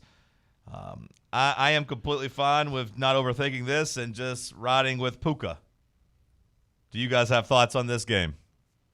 How does he do in the cold?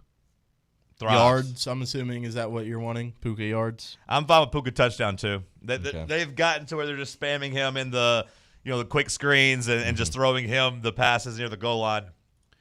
Puka's I don't want to overthink it. I think he'll get yards and touchdown, personally, but I'm good with Puka to score, too. You going score or yards, you said? I'm fine with either one. I'll let you guys pick. Puka didn't have a lot of letdowns based on the things I saw in the season for people that had him in fantasy at least. He was pretty reliable. I'd probably also be fine with Colston Loveland. That was going to be my 50 pick. yards. Yeah, that was going to be my pick. I'm fine with doing Loveland both yards. here and getting it back to 5 legs. But we're messing with the mojo there at that point. I just think both teams are going to move the ball. I like pushing the limits. What's Puka yards? I mean, Puka's yards you're paying a premium on. You got to get all the way up to basically 100 yards is essentially. I'm seeing 99.5. Yeah, 100 yards. That's a lot. It's a lot in the cold. Do you trust the Bears tight end to get half the yards Puka will? Loveland's been a beast, man. Last couple of weeks, he's been unguardable. He has been pretty awesome. He's a weapon for them.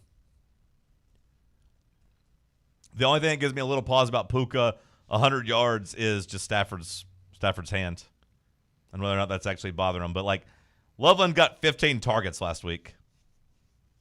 It's a good way to get 50 yards. Yeah, 8 catches, 137 yards. That's pretty nice. The week before against Detroit, he had 13 targets, made 10 catches for 91 yards.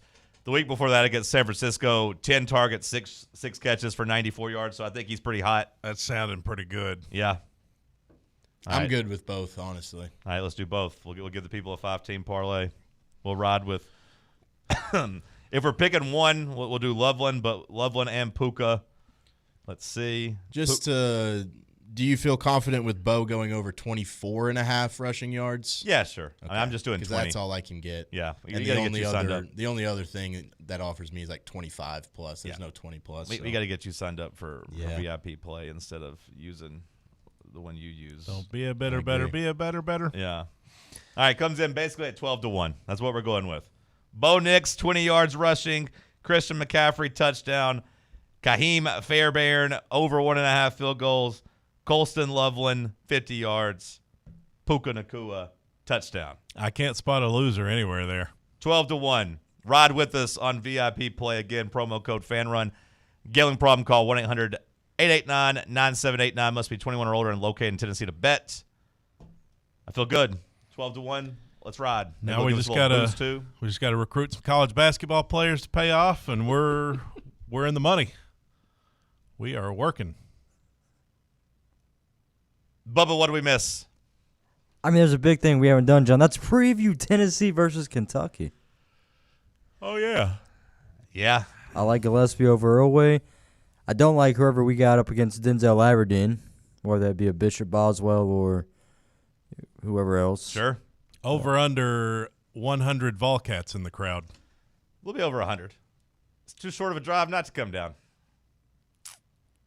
The Volcat is always a very interesting person to see in the wild. Oh, you mean Volcat. Okay, sorry. Yeah. I thought you just meant cats. No, I mean Tennessee guys wearing shirt, both. Kentucky hat. Surely to God they'll be under that. I know they're out there. Those people close to the border are they're hit or miss. I know they're out there. But just wear your Kentucky stuff if that's the case. The Volcat is an interesting breed. I ain't got much in the way of a preview for that because with this team, I think I said it all on Wednesday. continue experiment with some small ball stuff. We'll see if Troy Henderson's minutes go up or stay steady. If he starts cracking that rotation, getting 17 to 20 minutes a game. I don't see it just for size reasons. Like, if we run out with what we normally have, obviously we're outmatching them in terms of size and physicality. Mm-hmm. Just because also, the Mark Pope and his perimeter offense that he likes. Well, the perimeter offense, though, Bub, I think on the flip side, you got to be able to match up with them. You got to be able to not let them kind of spread you out and get their shots. Like the more versatile defenders out there, the more quickness you can have out there, sometimes the better. I'm not saying we have to stay small the entire time. I do think we'll continue to mix it up, and having those options, having the flexibility is nice. But I do want to see Troy Henderson's minutes continue to stay steady. And I want to see Nate Ament continue his ascent and continue his improvements. Always interesting when the show comes full circle. We began the show talking about a cat causing chaos, and we end the show taming the cats. Hopefully. Be nice to beat them again inside Thompson-Blung Arena at Food City Center. They're calling it they're calling that game that they beat LSU on a turning point and a miracle and all those things. I wouldn't like for them to get any confidence. I'd like to crush them, jump on them early. Hopefully it's a good crowd. All right, well, meow. Have a good weekend. Hopefully we hit another parlay. Hopefully the boys get paid. The boys are happy. Tony Vasilio Show coming up next. Have a good weekend.